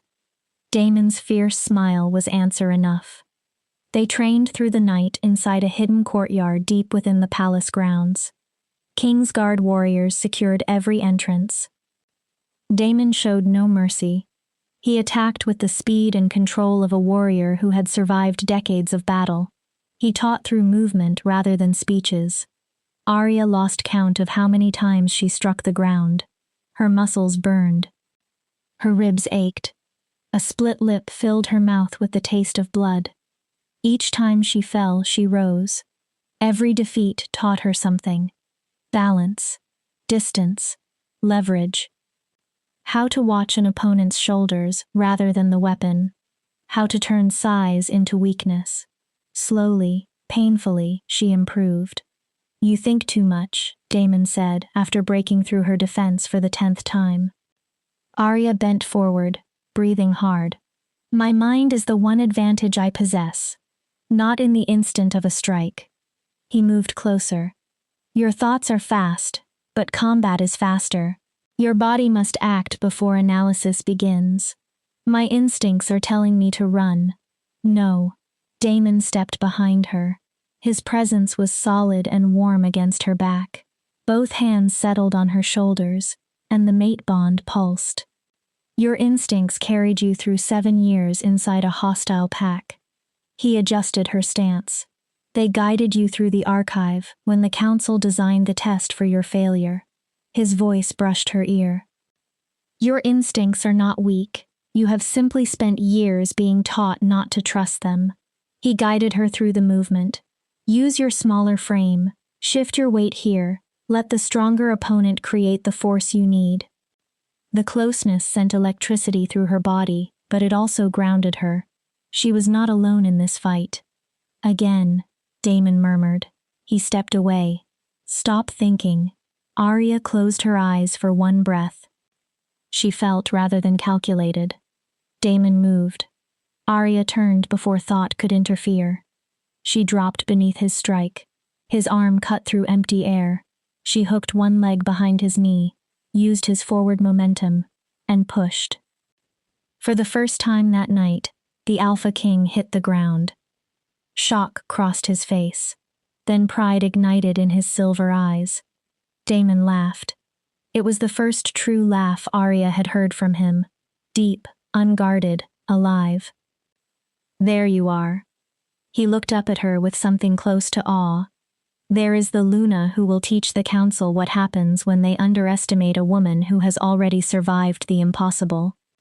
Arya stood over him, breathless, her mark shining beneath the moon. Around the courtyard, the observing king's guard remained silent, but respect had entered their faces. She had not won with a trained warrior's perfection. She had trusted herself, and she had succeeded. It was only a beginning. But beginnings, Arya was learning, could be more powerful than endings. They were the moment when everything became possible. Chapter 7: The Trial of Strength. The 3 days before the trial of strength disappeared into a blur of bruises, strategy, and rising danger. Arya slept only when exhaustion forced her body to stop. Every remaining hour was spent in the hidden courtyard with Damon and Captain Thorne, or alone with the ancient combat knowledge awakening inside her blood. The mark grew brighter each day, as though it too knew that battle was approaching. On the morning of the trial, Arya found Damon standing at the window in ceremonial armor. Below them, the royal arena had already begun to fill. The immense stone structure had been carved into the mountain centuries earlier and could hold 10,000 spectators. Today, not a seat would remain empty. News had spread across all 5 kingdoms. Wolves had traveled for days to witness the prophesied heir, either rise or be destroyed. "You do not have to do this." Damon did not turn from the window.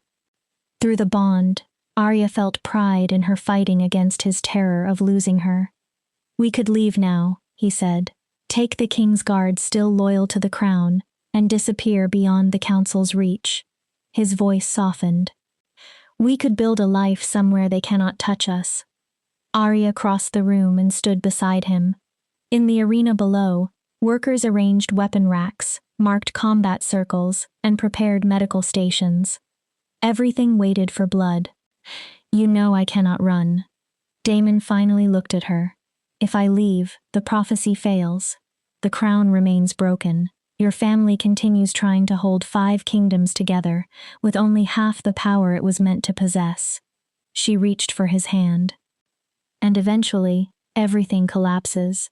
Her fingers threaded through his. I did not survive 7 years of being called cursed so I could flee the first time destiny became difficult. Determination steadied her gaze. I will finish this, Damon, whatever the end requires. Raw emotion filled his silver eyes. I love you. The words seemed to surprise him as much as they surprised Arya. I believed that part of me died with Lyra, he continued. I did not think I could feel this again. I did not believe I wanted to. He lifted their joined hands and kissed her fingers. Then you entered my life carrying a prophecy, and you became so much more than destiny. His voice roughened. You are brave, brilliant, infuriatingly stubborn. A faint, broken smile touched his mouth. And somewhere during this impossible week, I fell completely in love with you. Tears burned behind Arya's eyes. I love you too. She took a breath. I never believed anyone would look beyond the curse. I never thought someone could truly see me. Her fingers tightened around his. But you did. Then allow me to fight in your place. The ancient laws permit a champion. No. Damon's expression hardened, but Arya did not retreat. This is my trial, my claim. If you enter the arena for me, the council will say I am too weak to wear the crown. She gave him a small smile.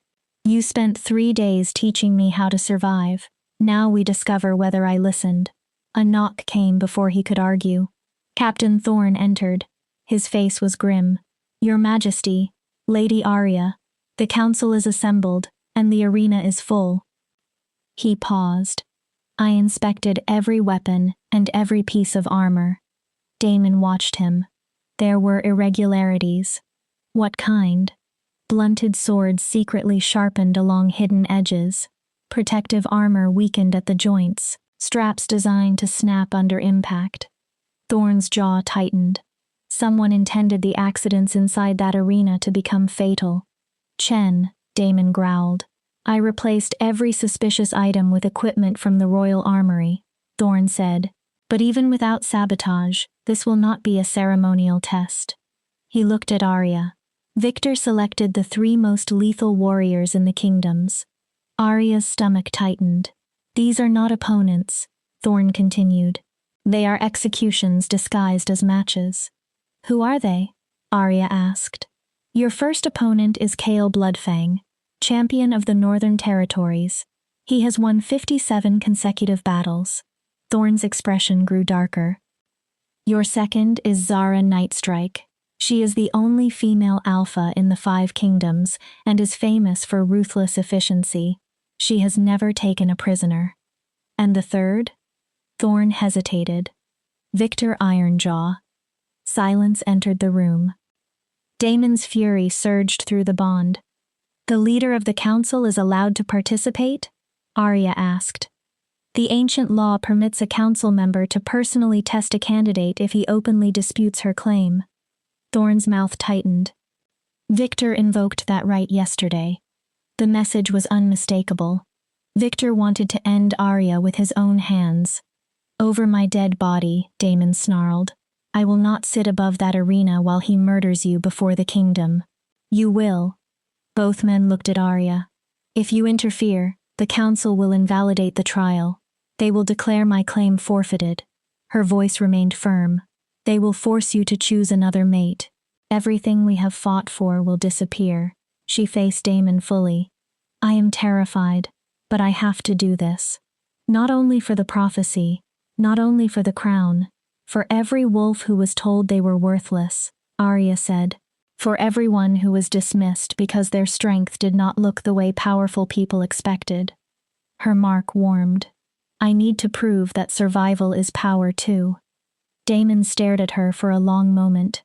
Then he pulled her into his arms. "You fight, then," he whispered into her hair.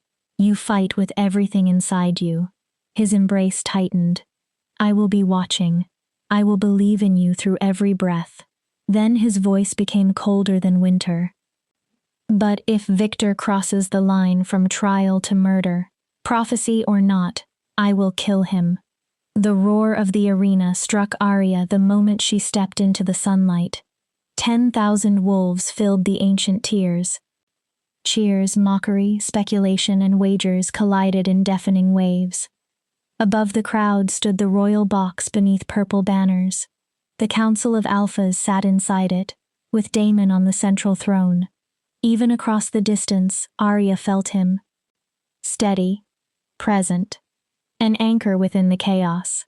Victor Ironjaw waited at the edge of the combat circle. His smile was predatory. "Welcome, Lady Arya, to the trial of strength." His voice carried through the arena. "The rules are simple. You must defeat 3 opponents in single combat." He glanced around the packed stands. "Each match ends only with surrender, or death." A murmur moved through the crowd. "There are no other restrictions." Malice gleamed in Victor's eyes. "Your first opponent is ready." A giant warrior stepped into the circle. Kale Bloodfang was even larger than the stories described. He stood nearly 7 feet tall, his body layered with muscle. His eyes were flat and emotionless. The eyes of a wolf who had broken too many opponents to remember their names. Arya entered the circle. Fear twisted in her stomach. She refused to show it. Simple leather armor protected her without stealing her speed. A short sword rested in her hand, strange in weight yet familiar through the memories flowing at the edge of her consciousness. Celene's stances. Celene's footwork. Celene's instincts. Knowledge was not experience. For 3 days, Arya had trained against warriors who did not truly intend to kill her. Kale had built his legend by showing no mercy. The horn sounded. He attacked. His speed was impossible for a man of his size. The first swing nearly removed Arya's head. She dropped at the last instant, feeling the blade tear through the air above her hair. Arya rolled and tried to create space. Kale followed immediately. His strikes came one after another, brutal and efficient. "Stop thinking. Trust your instincts." Damon's voice returned inside her memory. Arya stopped trying to calculate every possibility. She moved. Duck. Turn. Parry. Retreat. Kale possessed more strength. Arya possessed more speed. She did not need to overpower him. She needed to remain alive long enough to understand him. His sword crashed against hers. The impact numbed both arms and almost tore the weapon from her grip. He was trying to shatter her defense through raw force. But each strike revealed another piece of his rhythm. Kale was powerful. He was also predictable. Before every heavy attack, his weight shifted slightly onto his rear foot. There. Arya saw the opening before it fully appeared. Kale raised his weapon for a crushing overhead blow. Instead of retreating, Arya moved directly toward him. She entered the space inside his reach, where his height and long blade became disadvantages. Her short sword slid through a gap between the plates of his armor, not deep enough to kill, deep enough to shock.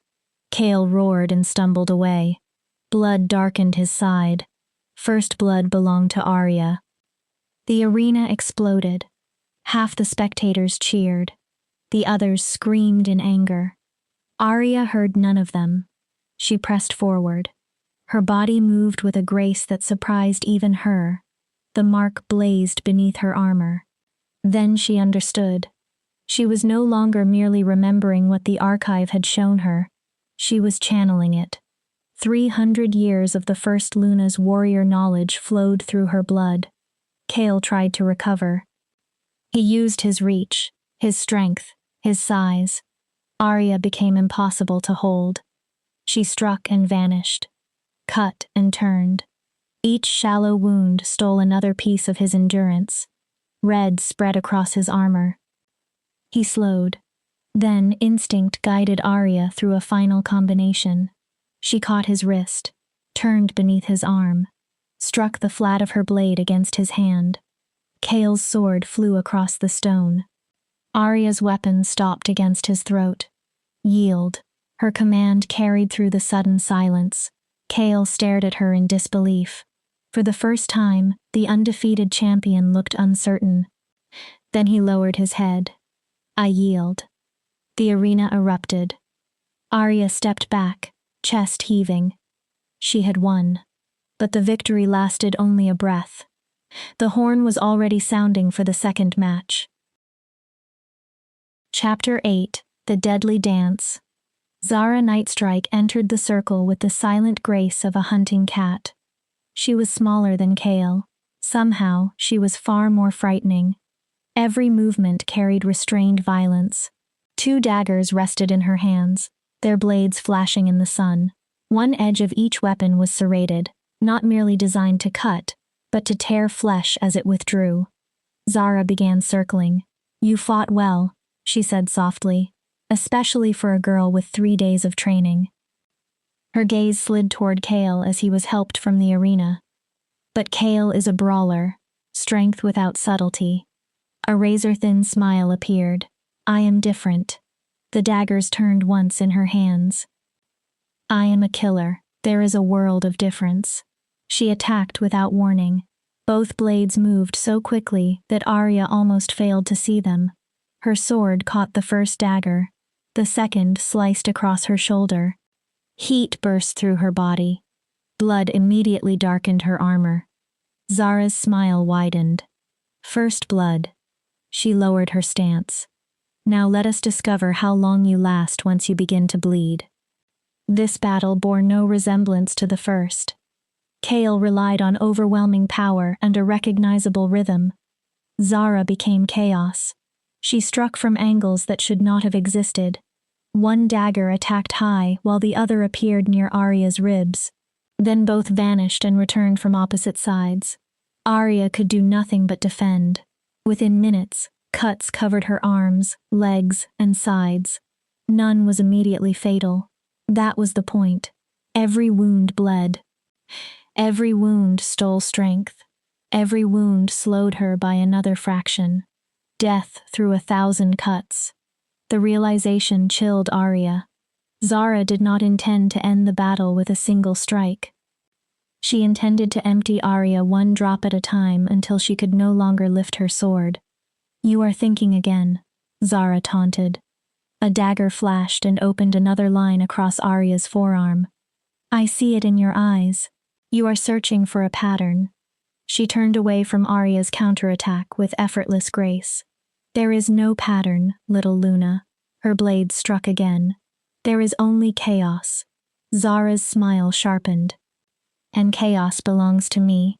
Arya's breathing grew ragged. Dark spots moved at the edges of her vision. Through the bond, she felt Damon's terror. His every instinct screamed for him to enter the arena. Only his promise kept him seated. Another blade cut across Arya's ribs. I am going to lose. The thought came weakly. She is faster, more experienced, too skilled. Number. The word did not belong to Arya. It came from the same ancient presence she had felt inside the archive. The collected wisdom of Lunas who had carried Celene's blood before her. You believe you are losing because she is drawing blood. The voice moved through her bones. But every wound requires her to commit to an attack. Every drop she takes is a moment when both of her blades are occupied. You are not merely being wounded. You are learning. See beneath the chaos. Stop defending and begin to understand. Arya's eyes widened. Zara's movements appeared random.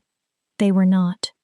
Every combination ended with one dagger held in a specific position, prepared for the next attack. The performance of chaos existed to overwhelm the opponent before the true rhythm could be discovered. Arya knew how to see beneath performances. For 7 years, she had survived by reading the cruelty concealed inside Celeste's sweetness. She had learned to recognize rejection beneath Margaret's polite words. Zara's chaos was simply another mask. There, Zara launched the same high-low combination. This time, Arya blocked only the upper strike. She deliberately left her lower side exposed. Zara's second dagger came for the opening. Arya was no longer there. She had already stepped inside Zara's guard. The pommel of Arya's sword struck the female alpha directly in the sternum. Zara staggered backward. Surprise cracked her composure. Clever, but one blow will not. Arya did not allow her to finish. For the first time, she attacked. She did not attempt to equal Zara's speed. She used her own advantages. The reach of her sword, the knowledge of the archive, the desperate purpose of someone with too much to lose. Steel met steel. Sparks flew between them. The arena fell silent as the underestimated candidate began forcing one of the kingdom's greatest warriors backward. But Zara had earned her reputation. She changed tactics without warning. Dropping beneath Arya's sword, she stepped inside its range and drove both daggers toward Arya's unprotected torso. Against any other wolf, the strike would have ended the match. The daggers never touched her. Silver light exploded from the mark. A barrier formed between them. Zara's blade struck moonlight made solid. For one frozen breath, the two women stood face to face. Shock filled Zara's eyes. Impossible. No, Arya said. Despite the pain, despite the blood, her voice remained steady. Prophesied. She drove every remaining ounce of strength into a sudden headbutt. Bone struck bone. Zara's head snapped back. Blood poured from her nose. Her grip loosened for only an instant.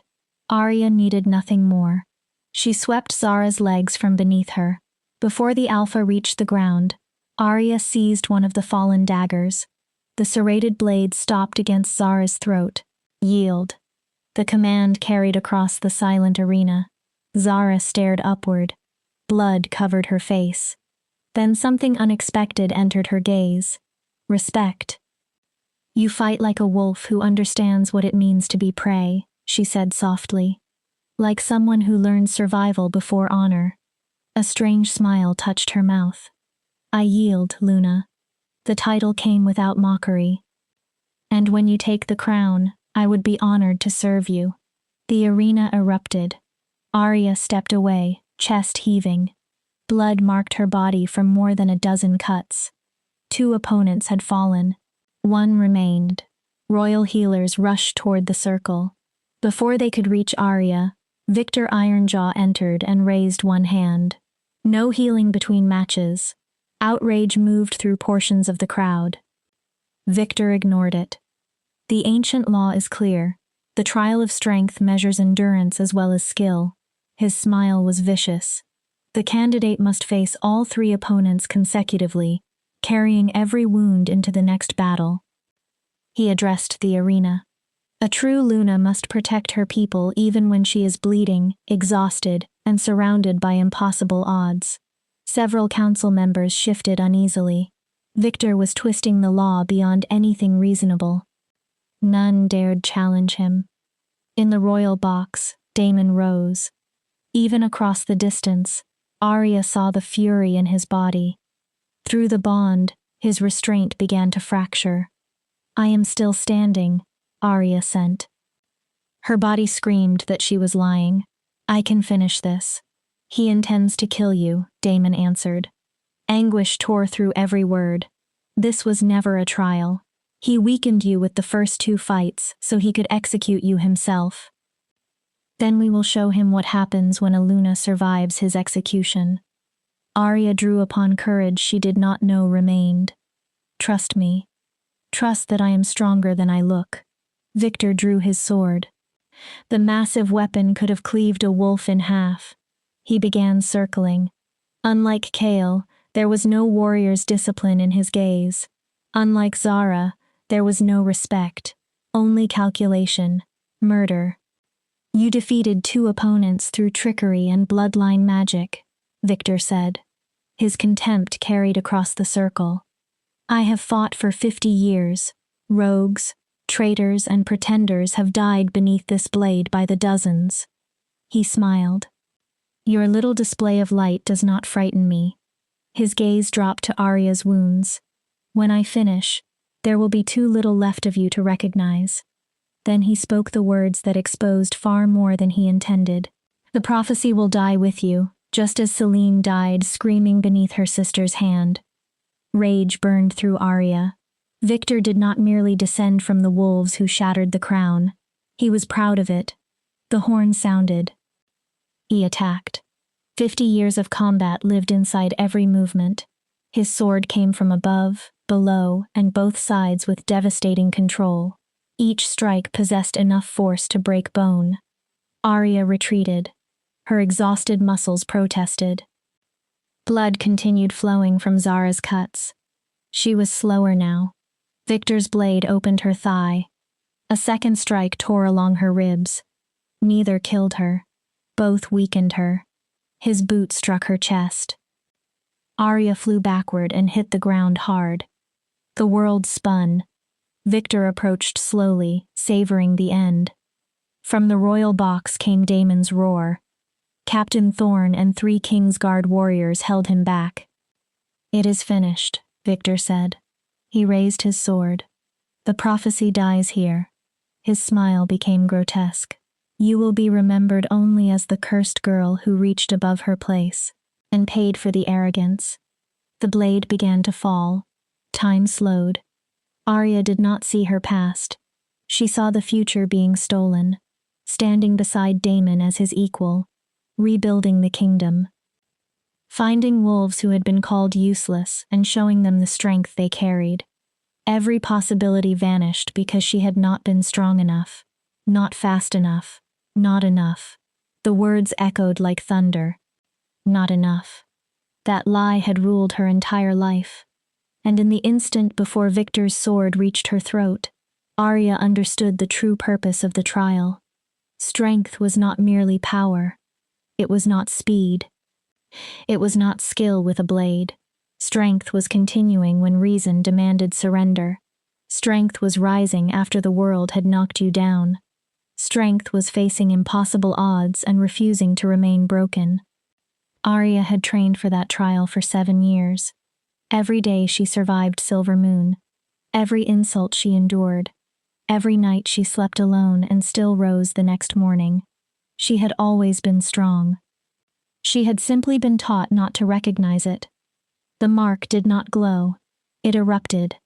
Silver radiance consumed the circle. Power greater than anything Arya had touched before surged through her. This was the deepest strength of the First Luna. Not magic, not technique, an unbreakable will. Victor's sword stopped inches from Arya's throat. His eyes widened. Arya had caught the blade with her bare hand. Moonlight wrapped her palm, protecting her skin from the steel. Victor's confidence vanished. For the first time, fear entered his face. My turn, Arya said. Her voice carried both her own power and something ancient. She tore the sword from his grip and rose. Her wounds remained. Her body remained exhausted. But the strength of Selene Moonborn moved through her like a river finally breaking through a dam. Arya understood what came next. This was no longer simply about defeating Victor. The entire kingdom was about to witness what happened when men tried to bury a prophecy that had waited 3 centuries to rise. Chapter 9. The Crown Restored. Arya attacked. There was no panic now, no desperate improvisation, no fear. Every movement became precise, controlled, and devastating. She was no longer the cursed girl of Silver Moon fighting only to survive. She was the heir of Selene Moonborn, the prophesied Luna, and she was finished allowing others to define her worth. Victor tried to recover. He drew upon 50 years of combat experience, but he was no longer facing Arya alone. He faced 3 centuries of suppressed destiny. Every strike she delivered carried the fury of every hidden heir who had been hunted. Every Luna who should have ruled but never reached the throne. Every wolf told they were worthless because powerful families needed them to believe it. 10,000 spectators watched in stunned silence as the wounded candidate drove the council Alpha backward. Victor's cruel certainty disappeared. Desperation replaced it. "This cannot be happening," he snarled. Their blades collided in a burst of sparks. "You are nobody, a cursed servant from an insignificant pack. You cannot." "I can." Arya's voice rang across the arena. "Because I am not nobody, Victor." She forced him back another step. "I never was." Her silver mark blazed. "You merely needed me to believe I was, so your family could keep the power it stole." Victor struggled to defend. Arya's attacks came faster. "You want to know what strength truly is?" Her blade slipped through another weakness in his guard. "It is not the ability to dominate those beneath you." Another strike. "It is not 50 years spent crushing every wolf who threatens your control." Another. "It is facing fear and continuing forward." Victor's back struck the arena wall. "It is protecting wolves who cannot protect themselves." His eyes widened. "It is refusing to break, no matter how brutally the world tries to break you." Victor had nowhere left to retreat. Fear replaced the last of his arrogance. "You cannot kill me," he said. "I am a Council Alpha. My death would destabilize the entire political structure. I am not going to kill you." Relief flashed across his face. Arya smiled. Cold. Fierce. "I am going to do something worse." The relief vanished. "I will allow you to live." Her blade remained steady. "You will live long enough to watch every plan you made collapse. You will see the crown restored. You will watch the council rebuilt without your corruption." Her silver gaze hardened. "And you will witness the beginning of an age where betrayers like you hold no place." A movement older than Arya's own memory flowed through her body. She twisted her wrist. Victor's remaining weapon flew from his grasp and struck the stone. Arya brought his own massive sword to his throat. The arena became absolutely silent. 10,000 wolves held one breath. "Yield." Her command filled the vast space. "And confess before the 5 kingdoms." Victor stared at her. "Confess that you turned this trial into an attempted murder. Confess that your council has spent 3 centuries preventing the prophecy from being fulfilled." She pressed the blade closer. "Admit that your bloodline descends from the wolves who betrayed Selene Moonborn and shattered the crown." Victor's face went pale. Then rage flooded it. "You cannot prove. The archive showed me everything." The blade touched his skin, drawing one thin line of blood. "The moment I solved the riddle, the mark opened the memories of my bloodline." Her voice became merciless. "I know who you are, Victor Ironjaw." The crowd listened. "I know what your ancestors did. I know about your secret meetings with Chen. I know you sabotaged the equipment. I know someone drugged my guards." A movement in the royal box caught Arya's eye. Chen was attempting to slip toward an exit. Captain Thorne and 6 King's Guard warriors stepped into her path. The advisor froze. "Your accomplice is already trapped," Arya announced. Every wolf turned toward Chen. "You have 2 choices, Victor." Arya looked down at him. "Yield and confess." The moonlight around her hand intensified. "Or die here and allow the kingdom to judge your corpse." Her voice fell colder. "Choose. My patience is gone, and so is most of my mercy." Victor stared upward with hatred burning in his eyes. Slowly, hatred gave way to defeat. He had chosen every opponent, rigged every condition, allowed Arya no rest and no healing. Still, she stood above him. "I yield," he rasped. The words cost him everything. "And I confess." Shock moved through the crowd. "The council. We worked to preserve our control. We acted to prevent the prophecy." His voice cracked. "We believed the crown was safer while broken. We believed balance was a myth, and that reunited royal power would become tyranny." Victor looked at Arya. For one brief moment, she did not see a monster. She saw an old, frightened wolf who had repeated the lies of his ancestors until betrayal felt righteous. "We were wrong," he said. Chaos erupted. Wolves shouted in triumph and disbelief. Several council members leapt from their seats. Some attempted to distance themselves from Victor. Others demanded order. Arya saw only Damon. He vaulted over the railing of the royal box. The king's guard did not try to stop him now. He crossed the arena at full speed and reached Arya as the last of her strength disappeared. Damon caught her before her knees struck the ground. "You did it." His arms locked around her. "Moon goddess. Arya, you did it." His voice shook. 3 impossible opponents. A trial designed to kill you. He held her as though she might vanish. "And you still won." "We won," Arya whispered. Her body leaned into his strength. The pain was returning now that the power had begun to settle. Together, Damon pressed his face into her hair. "Always." Elder Sage stepped into the circle. She raised both hands. Silence spread across the arena. "The trial of strength is complete," she declared. Magic carried her voice to every seat. 3 opponents were defeated. Her blind gaze turned toward Arya. Not through deception, not through dishonor, but through skill, spirit, and an unbreakable strength of will. The seer faced the royal box. "The conspiracy that has controlled the kingdom for 3 centuries has been exposed." She stepped closer. "The bloodline of Selene Moonborn has returned and proven itself beyond denial." Awe softened her ancient features. "The prophecy stands fulfilled." Her voice rose. "The trials are past. A breath. The broken crown shall be made whole." Elder Sage lifted one hand toward Arya. "Hail Arya Blackwood, true heir of the first Luna." Her voice thundered across the stone. "Hail the restoration of balance." Another breath. "Hail the prophesied queen." For one heartbeat, no one answered. Then a single voice shouted from the stands. "Hail!" Another joined. Then another. The cry spread through the arena like fire. "Hail the Luna! Hail the prophesied queen!"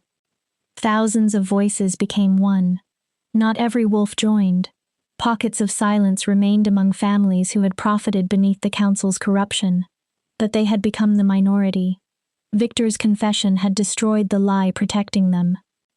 Royal healers finally entered the circle. Arya raised one trembling hand. "Wait." Damon looked down at her in protest. "There is something they must hear." With his arm supporting her, Arya forced herself upright. She faced the kingdom. "Today, you witnessed more than 3 trials." Her voice was weak at first. The mark carried it farther. "You witnessed the exposure of a conspiracy that began 300 years ago." The crowd quieted. Wolves chosen to serve the crown instead worked to destroy it. Families entrusted with protecting the kingdom chose to control it. She paused. "Their time is over." A murmur swept through the arena. "The balance will return. King and Luna will rule together, as they were always meant to rule." Her gaze moved toward the council thrones. "The council will not be destroyed." Surprise appeared on many faces. "It will be reformed." Arya strengthened her voice. "It will serve the kingdom instead of dominating it." She looked across wolves from every territory. "I know some of you still doubt me. You see a girl who was called cursed for 7 years, a girl who appeared from nowhere and now stands before a crown." She lifted her marked arm. Silver light illuminated her blood-stained skin. "You wonder whether this is truly destiny, or merely another attempt to seize power." Her eyes moved through the crowd. "I did not choose this path." The mark flared. "It chose me." She drew one breath through the pain. "But I will prove myself worthy of it every day I reign." Her voice steadied. "Not through bloodline, not through prophecy, through action." A pause. "Through justice." Another. "Through the strength to defend wolves who have no power to defend themselves." The response came like thunder. This time, the cheers carried conviction rather than curiosity. Arya swayed. Damon caught her. "That is enough speeches," he murmured. "You are about to bleed to death through pure stubbornness." He lifted her into his arms. As he carried her from the circle, Arya saw Victor and Chen being led away by the king's guard. Their heads were bowed. Their conspiracy was broken. 3 centuries of stolen power had collapsed in a single day. Victory should have felt like an ending. Instead, it felt like the beginning. The trials were finished. The true work of rebuilding the kingdom had not yet begun. "Rest," Damon sent through the bond. "You earned it. Tomorrow, we begin transforming the 5 kingdoms into what they should have been." "Together?" Arya asked. She already knew his answer. "Always together. King and Luna." Shadow and light. 2 halves of one crown. Arya closed her eyes. She had passed the trials, exposed the conspiracy, claimed the truth of her bloodline. But the greatest victory was not the crown waiting for her. It was understanding what Silver Moon had tried to erase. Strength existed in many forms. Surviving 7 years of rejection had forged her into the exact Luna the prophecy required. Sometimes, the most powerful act in the world was simply refusing to remain broken. The mark pulsed warmly, as though Selene herself had witnessed the victory. The cursed girl was gone. The Luna had come home. Chapter 10. The Luna's Triumph. Arya woke 3 days later in the palace healing ward. Clean bandages covered her body. The royal healers had already closed the deepest wounds and encouraged the rest to begin knitting together. Sunlight poured through the high windows. Beyond the glass came the sound of Silvercrest moving forward. Damon sat beside the bed. His head rested on folded arms near her hand. Exhaustion showed in every line of his body. Through the bond, Arya felt the relief that had finally allowed him to sleep. She would survive. They had both survived. Arya reached out and touched his dark hair. Damon's eyes opened immediately. Emotion crossed his face so quickly that it tightened her chest. "You are awake." His voice was rough. "Finally." He took her hand with great care, avoiding the bandages. "The healers promised you would recover, but 3 days without waking." He stopped. "You terrified me, Arya." His grip trembled. "I watched you bleed and still refused to surrender. I have never been so proud, or so afraid." "I am all right," she said softly, bruised, exhausted, and held together by bandages, but alive. A faint smile touched his mouth. "What happened while I was asleep?" The smile disappeared. "Victor and Chen are imprisoned. 4 additional council members have also been arrested." Damon sat straighter. Captain Thorne searched Chen's rooms. He found correspondence with the families descended from Selene's betrayers, plans for your assassination, payment records, and proof that officials were bribed to keep the council under their control. His jaw hardened. "The conspiracy is deeper than we imagined. It is not the work of a few ambitious wolves. Entire bloodlines have spent generations teaching their children that the prophecy must be destroyed." Arya absorbed the weight of that truth. "How is the kingdom reacting?" Approximately 60% openly support the restored crown. They witnessed the trials. They saw what the council attempted and watched you survive. And the rest? Another 30% are cautiously neutral. They are waiting to see what we do with the authority we have reclaimed. Damon's expression darkened. The final 10% remain loyal to the old council families. Protests have begun in 3 territories. Intelligence suggests some houses are considering armed resistance. Civil war. The words came quietly. The very thing you accepted the mate search to prevent. Possibly. Damon tightened his hand around hers. But the situation is different now. Before, I held the kingdom together by making concession after concession. Each compromise weakened the crown. His eyes sharpened. Now we possess the prophecy's authority, public proof of the council's crimes, and support from most of the population. If war comes, we have both the numbers and the moral ground. Then we must make sure it does not come. Damon watched her. War would kill good wolves, Arya said. Not only conspirators, ordinary wolves who are afraid, confused, or loyal to leaders they have trusted all their lives. She took a slow breath. We must show them that restoring the crown does not mean revenge or tyranny. It means balance, justice, protection. Something fierce and tender crossed Damon's face. This is why you will become an extraordinary queen. Arya gave him a tired look. You survived attempted murder disguised as a royal trial, he continued, and your first instinct is mercy toward those who opposed you. Not mercy. One corner of her mouth lifted. Strategy. Damon raised an eyebrow. The families who created and maintained the conspiracy must face real consequences, but their ordinary followers can be shown another path. Her voice strengthened. We end the cycle instead of feeding it. A knock came at the door. Captain Thorne entered. Rare approval showed on his scarred face. Lady Arya, it is good to see you conscious. The kingdom has been waiting for news. I am more difficult to kill than I appear. A small smile touched Thorne's mouth. So the arena discovered. What brings you here? Several matters. First, Chaol Bloodfang and Zara Nightstrike have formally requested permission to swear personal loyalty to you. Arya looked at Damon in surprise. The warriors I defeated want to serve me? You defeated them honorably, despite the trial being arranged against you, Thorne said. To warriors of their standing, that matters. He folded his hands behind his back. Their request is also politically significant. 2 legendary fighters choosing the new Luna sends a message throughout the kingdoms. Bring them in. Arya pushed herself upright. Pain pulled through her healing wounds. Damon immediately tried to stop her. If they offer me their loyalty, Arya said, I can at least receive them while sitting up. Chaol and Zara entered moments later. Both looked uncomfortable in formal court clothes, clearly more at home in armor. They approached the bed and knelt in perfect unison. Lady Arya Blackwood, Chaol began. His deep voice was solemn. I fought 57 battles without yielding. He met her gaze. You defeated me without superior size or strength.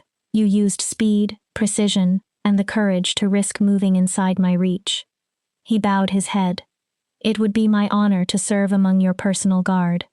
Zara spoke next. Her sharp eyes did not lower. You fought like prey that had learned to become a predator. A hint of respect warmed her tone. Most warriors learn honor before they learn survival. You learned survival first. That made you dangerous in a way I did not understand until it was too late. She inclined her head. I would consider it a privilege to protect a Luna who understands what it means to be hunted. Unexpected emotion tightened Arya's throat. These were not ordinary soldiers. Their names alone could prevent conflicts. And they offered loyalty because she had earned their respect, not because of a mark, a prophecy, or political advantage. I accept your oaths. Both warriors remained still. But you must understand what I expect. Arya looked from one to the other. I do not want guards who obey every command without thought. Surprise flickered across their faces. I want protectors who tell me when I am wrong, advisors who challenge decisions they believe are dangerous. Her voice softened. And companions who remember there is a woman beneath the crown. Can you serve that way? Chaol and Zara exchanged a glance. Then Chaol smiled. It transformed his severe features. Most royals ask for soldiers. He nodded. You are asking for partners. I spent 7 years being silenced, Arya said. I will not build a court where truth is punished. Zara rose. Then you have us, Luna. Chaol stood beside her. For as long as you will keep us. After they left, Thorne delivered the remaining news. The coronation is scheduled for 3 days from now, assuming the healers approve. Arya stared at him. 3 days? Elder Sage insists it occur beneath the full moon. The capital is already preparing. It will be the largest royal ceremony in living memory. That is almost no time. It is enough, Damon said. His tone was firm. The kingdom has waited 3 centuries. They need to see the crown restored before the remaining dissidents can organize. Arya knew he was right. Still, the weight of it settled heavily. 3 days to become the woman she had never imagined. 3 days to learn royal ceremony, government, politics, alliances, and expectations. Through the bond, Damon sent reassurance. You already are that woman. You only need to let the kingdom see what I see. The following days passed in a storm of preparation. Arya met advisors whose loyalty belonged to the crown rather than the old council. They explained the debts, agreements, rivalries, and alliances connecting the 5 kingdoms. Elder Sage taught her the ancient coronation rites with unexpected patience. Arya approved the first stage of restructuring the council. Its membership would be reduced from 7 to 5, and new limits would prevent it from quietly gathering unchecked power again. She met representatives from every major pack. She listened to fear, anger, hope. She worked to build bridges before division became war. The effort exhausted her, especially while her body continued healing. But Arya approached the work as she had approached the trials. She listened, learned, adapted. She began to understand that a queen did not need to know everything. A queen needed the humility to learn, the courage to decide, and the strength to accept responsibility when certainty was impossible. On the evening before the coronation, the full moon rose above Silvercrest. Damon found Arya on the balcony of their chambers, looking over the city. Regretting your decision? He wrapped his arms around her from behind. Approximately 50 times. His quiet laugh warmed her. I keep imagining all the ways I might fail, all the wolves expecting me to become something I am not certain I can be. Damon turned her to face him. You have exceeded expectations your entire life. His silver eyes held hers. Silver Moon expected 7 years of rejection to destroy you. You survived. The council expected you to fail the trials. You won. He touched her cheek. I expected to find a political alliance. Love softened his voice. I found my mate, my equal, my partner. He leaned closer. Stop trying to meet their expectations, Arya. A fierce smile appeared. You are going to shatter them, exactly as you shattered every limitation they placed upon you. Arya kissed him. She poured gratitude, fear, love, and hope into the contact. When they separated, she felt steadier. Tomorrow, the crown becomes whole. Tomorrow, you become Luna Queen. Tomorrow, everything changes. Damon rested his forehead against hers. Tomorrow, we begin the next chapter. His arms tightened. But tonight, we rest together. They remained on the balcony as the moon climbed. 2 wolves brought together by prophecy. 2 people choosing each other beyond prophecy's demand. Tomorrow would bring spectacle, politics, and power. Tonight belonged only to them. The mark pulsed warmly on Arya's arm. It would never again be called a curse. It had become a promise. To Damon, to herself, to every wolf ever dismissed or forgotten. The broken would become whole. The outcast would find a place. And the girl who survived 7 years inside the shadows would bring light to a kingdom that had forgotten the meaning of balance. Tomorrow, the Luna Queen would rise. Tonight, Arya allowed herself to believe one simple truth. She was exactly where she was meant to be. Epilogue. The crown made whole. The coronation took place in Silvercrest Palace's Grand Hall. The chamber had been designed to hold 5,000 wolves. Nearly 7,000 crowded inside. Representatives had arrived from every pack in the 5 kingdoms. Common wolves filled the remaining spaces, having traveled simply to witness the prophesied Luna receive her crown. Arya waited in a private antechamber beside the hall. Her reflection stared back from an ornate mirror. For several breaths, she barely recognized the woman before her. The kingdom's finest seamstresses had created a gown from silver fabric that flowed like liquid moonlight. Symbols of the old tongue had been embroidered along the skirt and sleeves, telling the story of Selene Moonborn, her betrayal, and the promised return of her heir. The gown left Arya's marked arm uncovered. The ancient lines glowed softly against her skin. Her dark hair had been arranged in a style both regal and strong. Fine silver chains ran through the braids and caught every movement of light. But it was her eyes that changed her reflection most. They were steadier, stronger.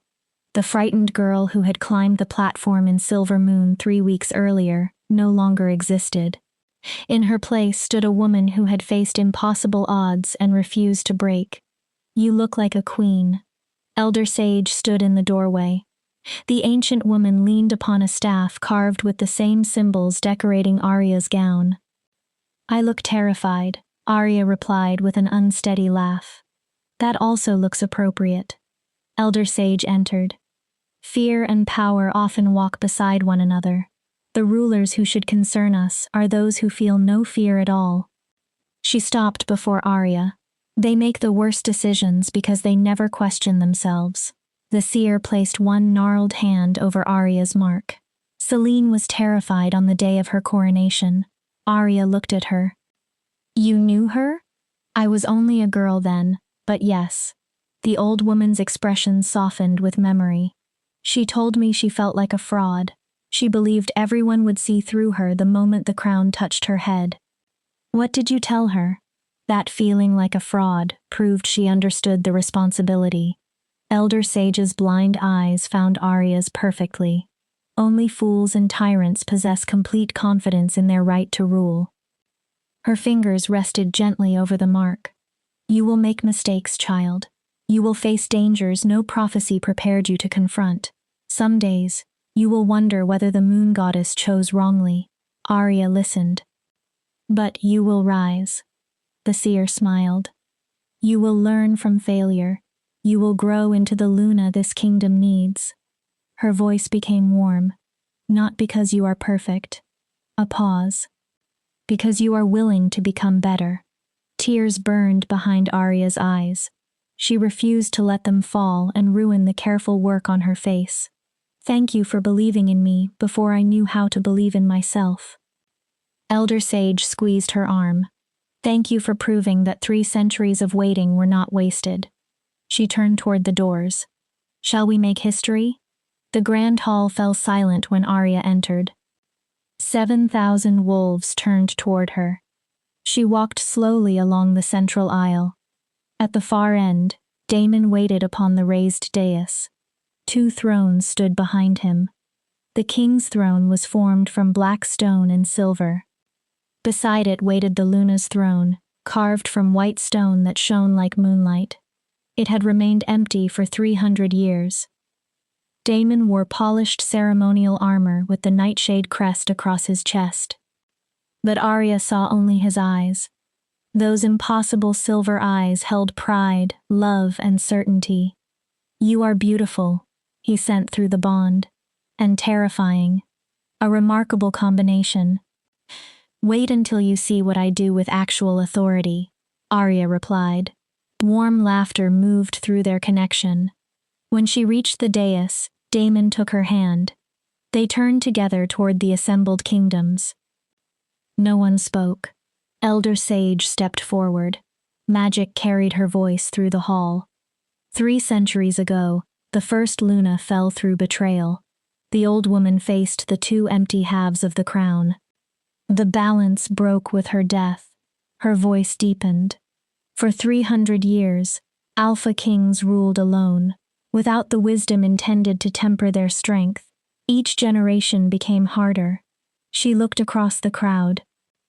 The kingdom fractured slowly, waiting for the bloodline that would restore what had been lost. Then she turned fully toward Arya. "The trials have been completed. The prophecy has been proven. The mark has revealed the true heir." Elder Sage lifted her chin. "Before the representatives and people of the 5 kingdoms, I ask you, Arya Blackwood, descendant of Selene Moonborn." The hall held one breath. Do you accept the crown of the Luna? Arya looked at Damon, then at the wolves waiting below. I do. Do you swear to rule with wisdom and compassion? I do. To balance the king's strength with your own? I do. To protect the weak, guide the strong, and care for every wolf beneath the restored crown? Arya's answer rang clearly through the hall. Upon my honor, my bloodline, and the mark that chose me, I swear it. Elder Sage lifted the Luna's crown. It was a circlet of silver so delicately carved that it appeared to be frozen moonlight. Then, by the authority entrusted to me as Elder Sage and guardian of the ancient traditions, she lowered the crown toward Arya. I crown you Luna Queen of the 5 Kingdoms. The silver touched Arya's head. May your reign restore the balance we lost and bring the peace for which we have waited. The mark erupted. Light poured from Arya's arm. It moved across her shoulder and through her entire body until she shone like a living star. The Luna's crown answered. Its silver caught the radiance and scattered patterns of moonlight across the ceiling. Then a second power awakened. Dark silver light emerged from Damon. It flowed from the king's crown like shadow given form. Arya watched in awe as the two forces spiraled toward one another. Moonlight and shadow, wisdom and strength, Luna and king. For 3 centuries, they had remained separated. Now they reunited. Where the powers touched, they did not compete. They strengthened one another. Together, they became something greater than either could have created alone. The air shimmered. Ancient magic moved through the palace. Arya felt the change spread beyond the grand hall and into the kingdom itself. The land recognized its rulers, not as one standing above the other, as partners. Do you feel it? Damon asked through the bond. Wonder filled his thought. The kingdom is accepting us.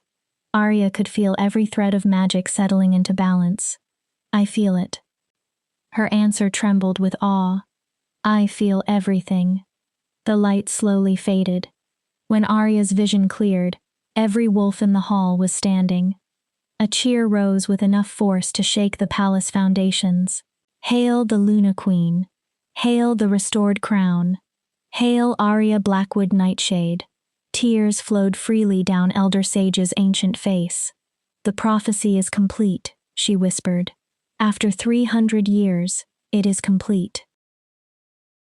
Damon took Arya's hand and lifted it before the kingdom. Then he did something no one expected. The Alpha King dropped to one knee. Before his Luna. Before 7,000 witnesses. Shock swept through the hall. I, Damon Nightshade, Alpha King of the 5 Kingdoms, swear my loyalty to Luna Queen Arya Blackwood Nightshade. His voice carried with absolute clarity. I swear to rule beside her as an equal. He looked up at Arya. To balance her wisdom with my strength. To honor her counsel. To respect her authority. His gaze softened. I swear to be more than her mate. A pause. I swear to be her companion in all things. He placed one fist over his heart. This vow I make before the moon goddess and the 5 kingdoms. Everyone understood the significance. For the first time in recorded royal history, an Alpha King publicly recognized the Luna as a true co-ruler, not a consort, not a subordinate, an equal. Arya reached down and pulled Damon to his feet. Emotion shone in her eyes. And I, Arya Blackwood Nightshade, Luna Queen of the 5 Kingdoms, swear my loyalty to Alpha King Damon Nightshade. Their hands joined. I swear to rule beside him as an equal, to temper strength with wisdom, to stand beside him through trial and celebration. Her voice warmed. I swear to be more than his mate. A breath. I swear to be his companion in all things. She faced the assembly. This vow I make before the moon goddess and the 5 kingdoms. Damon and Arya stood side by side. The mark glowed softly on her arm. The king's crown answered with shadowed silver. Elder Sage raised her staff. Let it be known throughout all 5 kingdoms. Her amplified voice filled the hall. The crown is restored. The balance is renewed. The age of darkness and division has ended. She struck the staff once against the floor. The age of unity begins today. The celebration continued for 3 days and 3 nights. Wolves from every territory filled Silvercrest streets. They ate, danced, and celebrated not only a coronation, but the hope it represented. The council was formally restructured. New members were chosen from wolves whose loyalty belonged to the kingdom rather than their own families. Arya approved laws protecting those who had been pushed to the margins beneath the old system. Quietly and efficiently, Captain Thorne and the King's Guard dismantled the remaining conspiracy networks. Those who refused to accept the new order were arrested. Victor Ironjaw, Advisor Chen, and their principal allies stood trial for treason. The evidence proved overwhelming. All were found guilty. Many expected execution. Arya chose exile. Their titles were stripped. Their lands and authority were taken. They were sent to isolated territories where they could no longer harm the kingdom they had manipulated. Mercy can demand more strength than vengeance, Damon said after the judgment. His gaze held approval. And it tells the kingdom that our new order rests upon justice, not revenge. On the evening of the 4th day, Silvercrest finally began returning to calm. Arya stood on the balcony of the royal chambers. The Luna's crown rested on her head. It no longer felt only like a burden. It felt like possibility. Damon came behind her and wrapped his arms around her waist. Any regrets? Arya considered the question. 3 weeks ago, she had been Silvermoon's invisible servant. Now she carried responsibility for 5 kingdoms. Challenges waited ahead, greater perhaps than any trial she had already faced. No regrets, she said at last. Fear? Yes. Uncertainty? More than I can count. A smile entered her voice. But no regrets. Good. Damon rested his chin on her shoulder. Because I have plans for us. That sounds dangerous. Large plans. He looked toward the city. We reform education so children who are overlooked receive support before the world convinces them they are worthless. Arya listened. We restructure pack hierarchies to prevent the kind of abuse you endured. His arms tightened. We create a path for rogues to return to society instead of condemning them to permanent exile. Ambitious. You disapprove? Arya smiled. All of that will require years, perhaps decades. Then we are fortunate to have a lifetime. He kissed her temple. Together. Together. Arya agreed. They watched the full moon rise over Silvercrest. Some wolves still doubted her.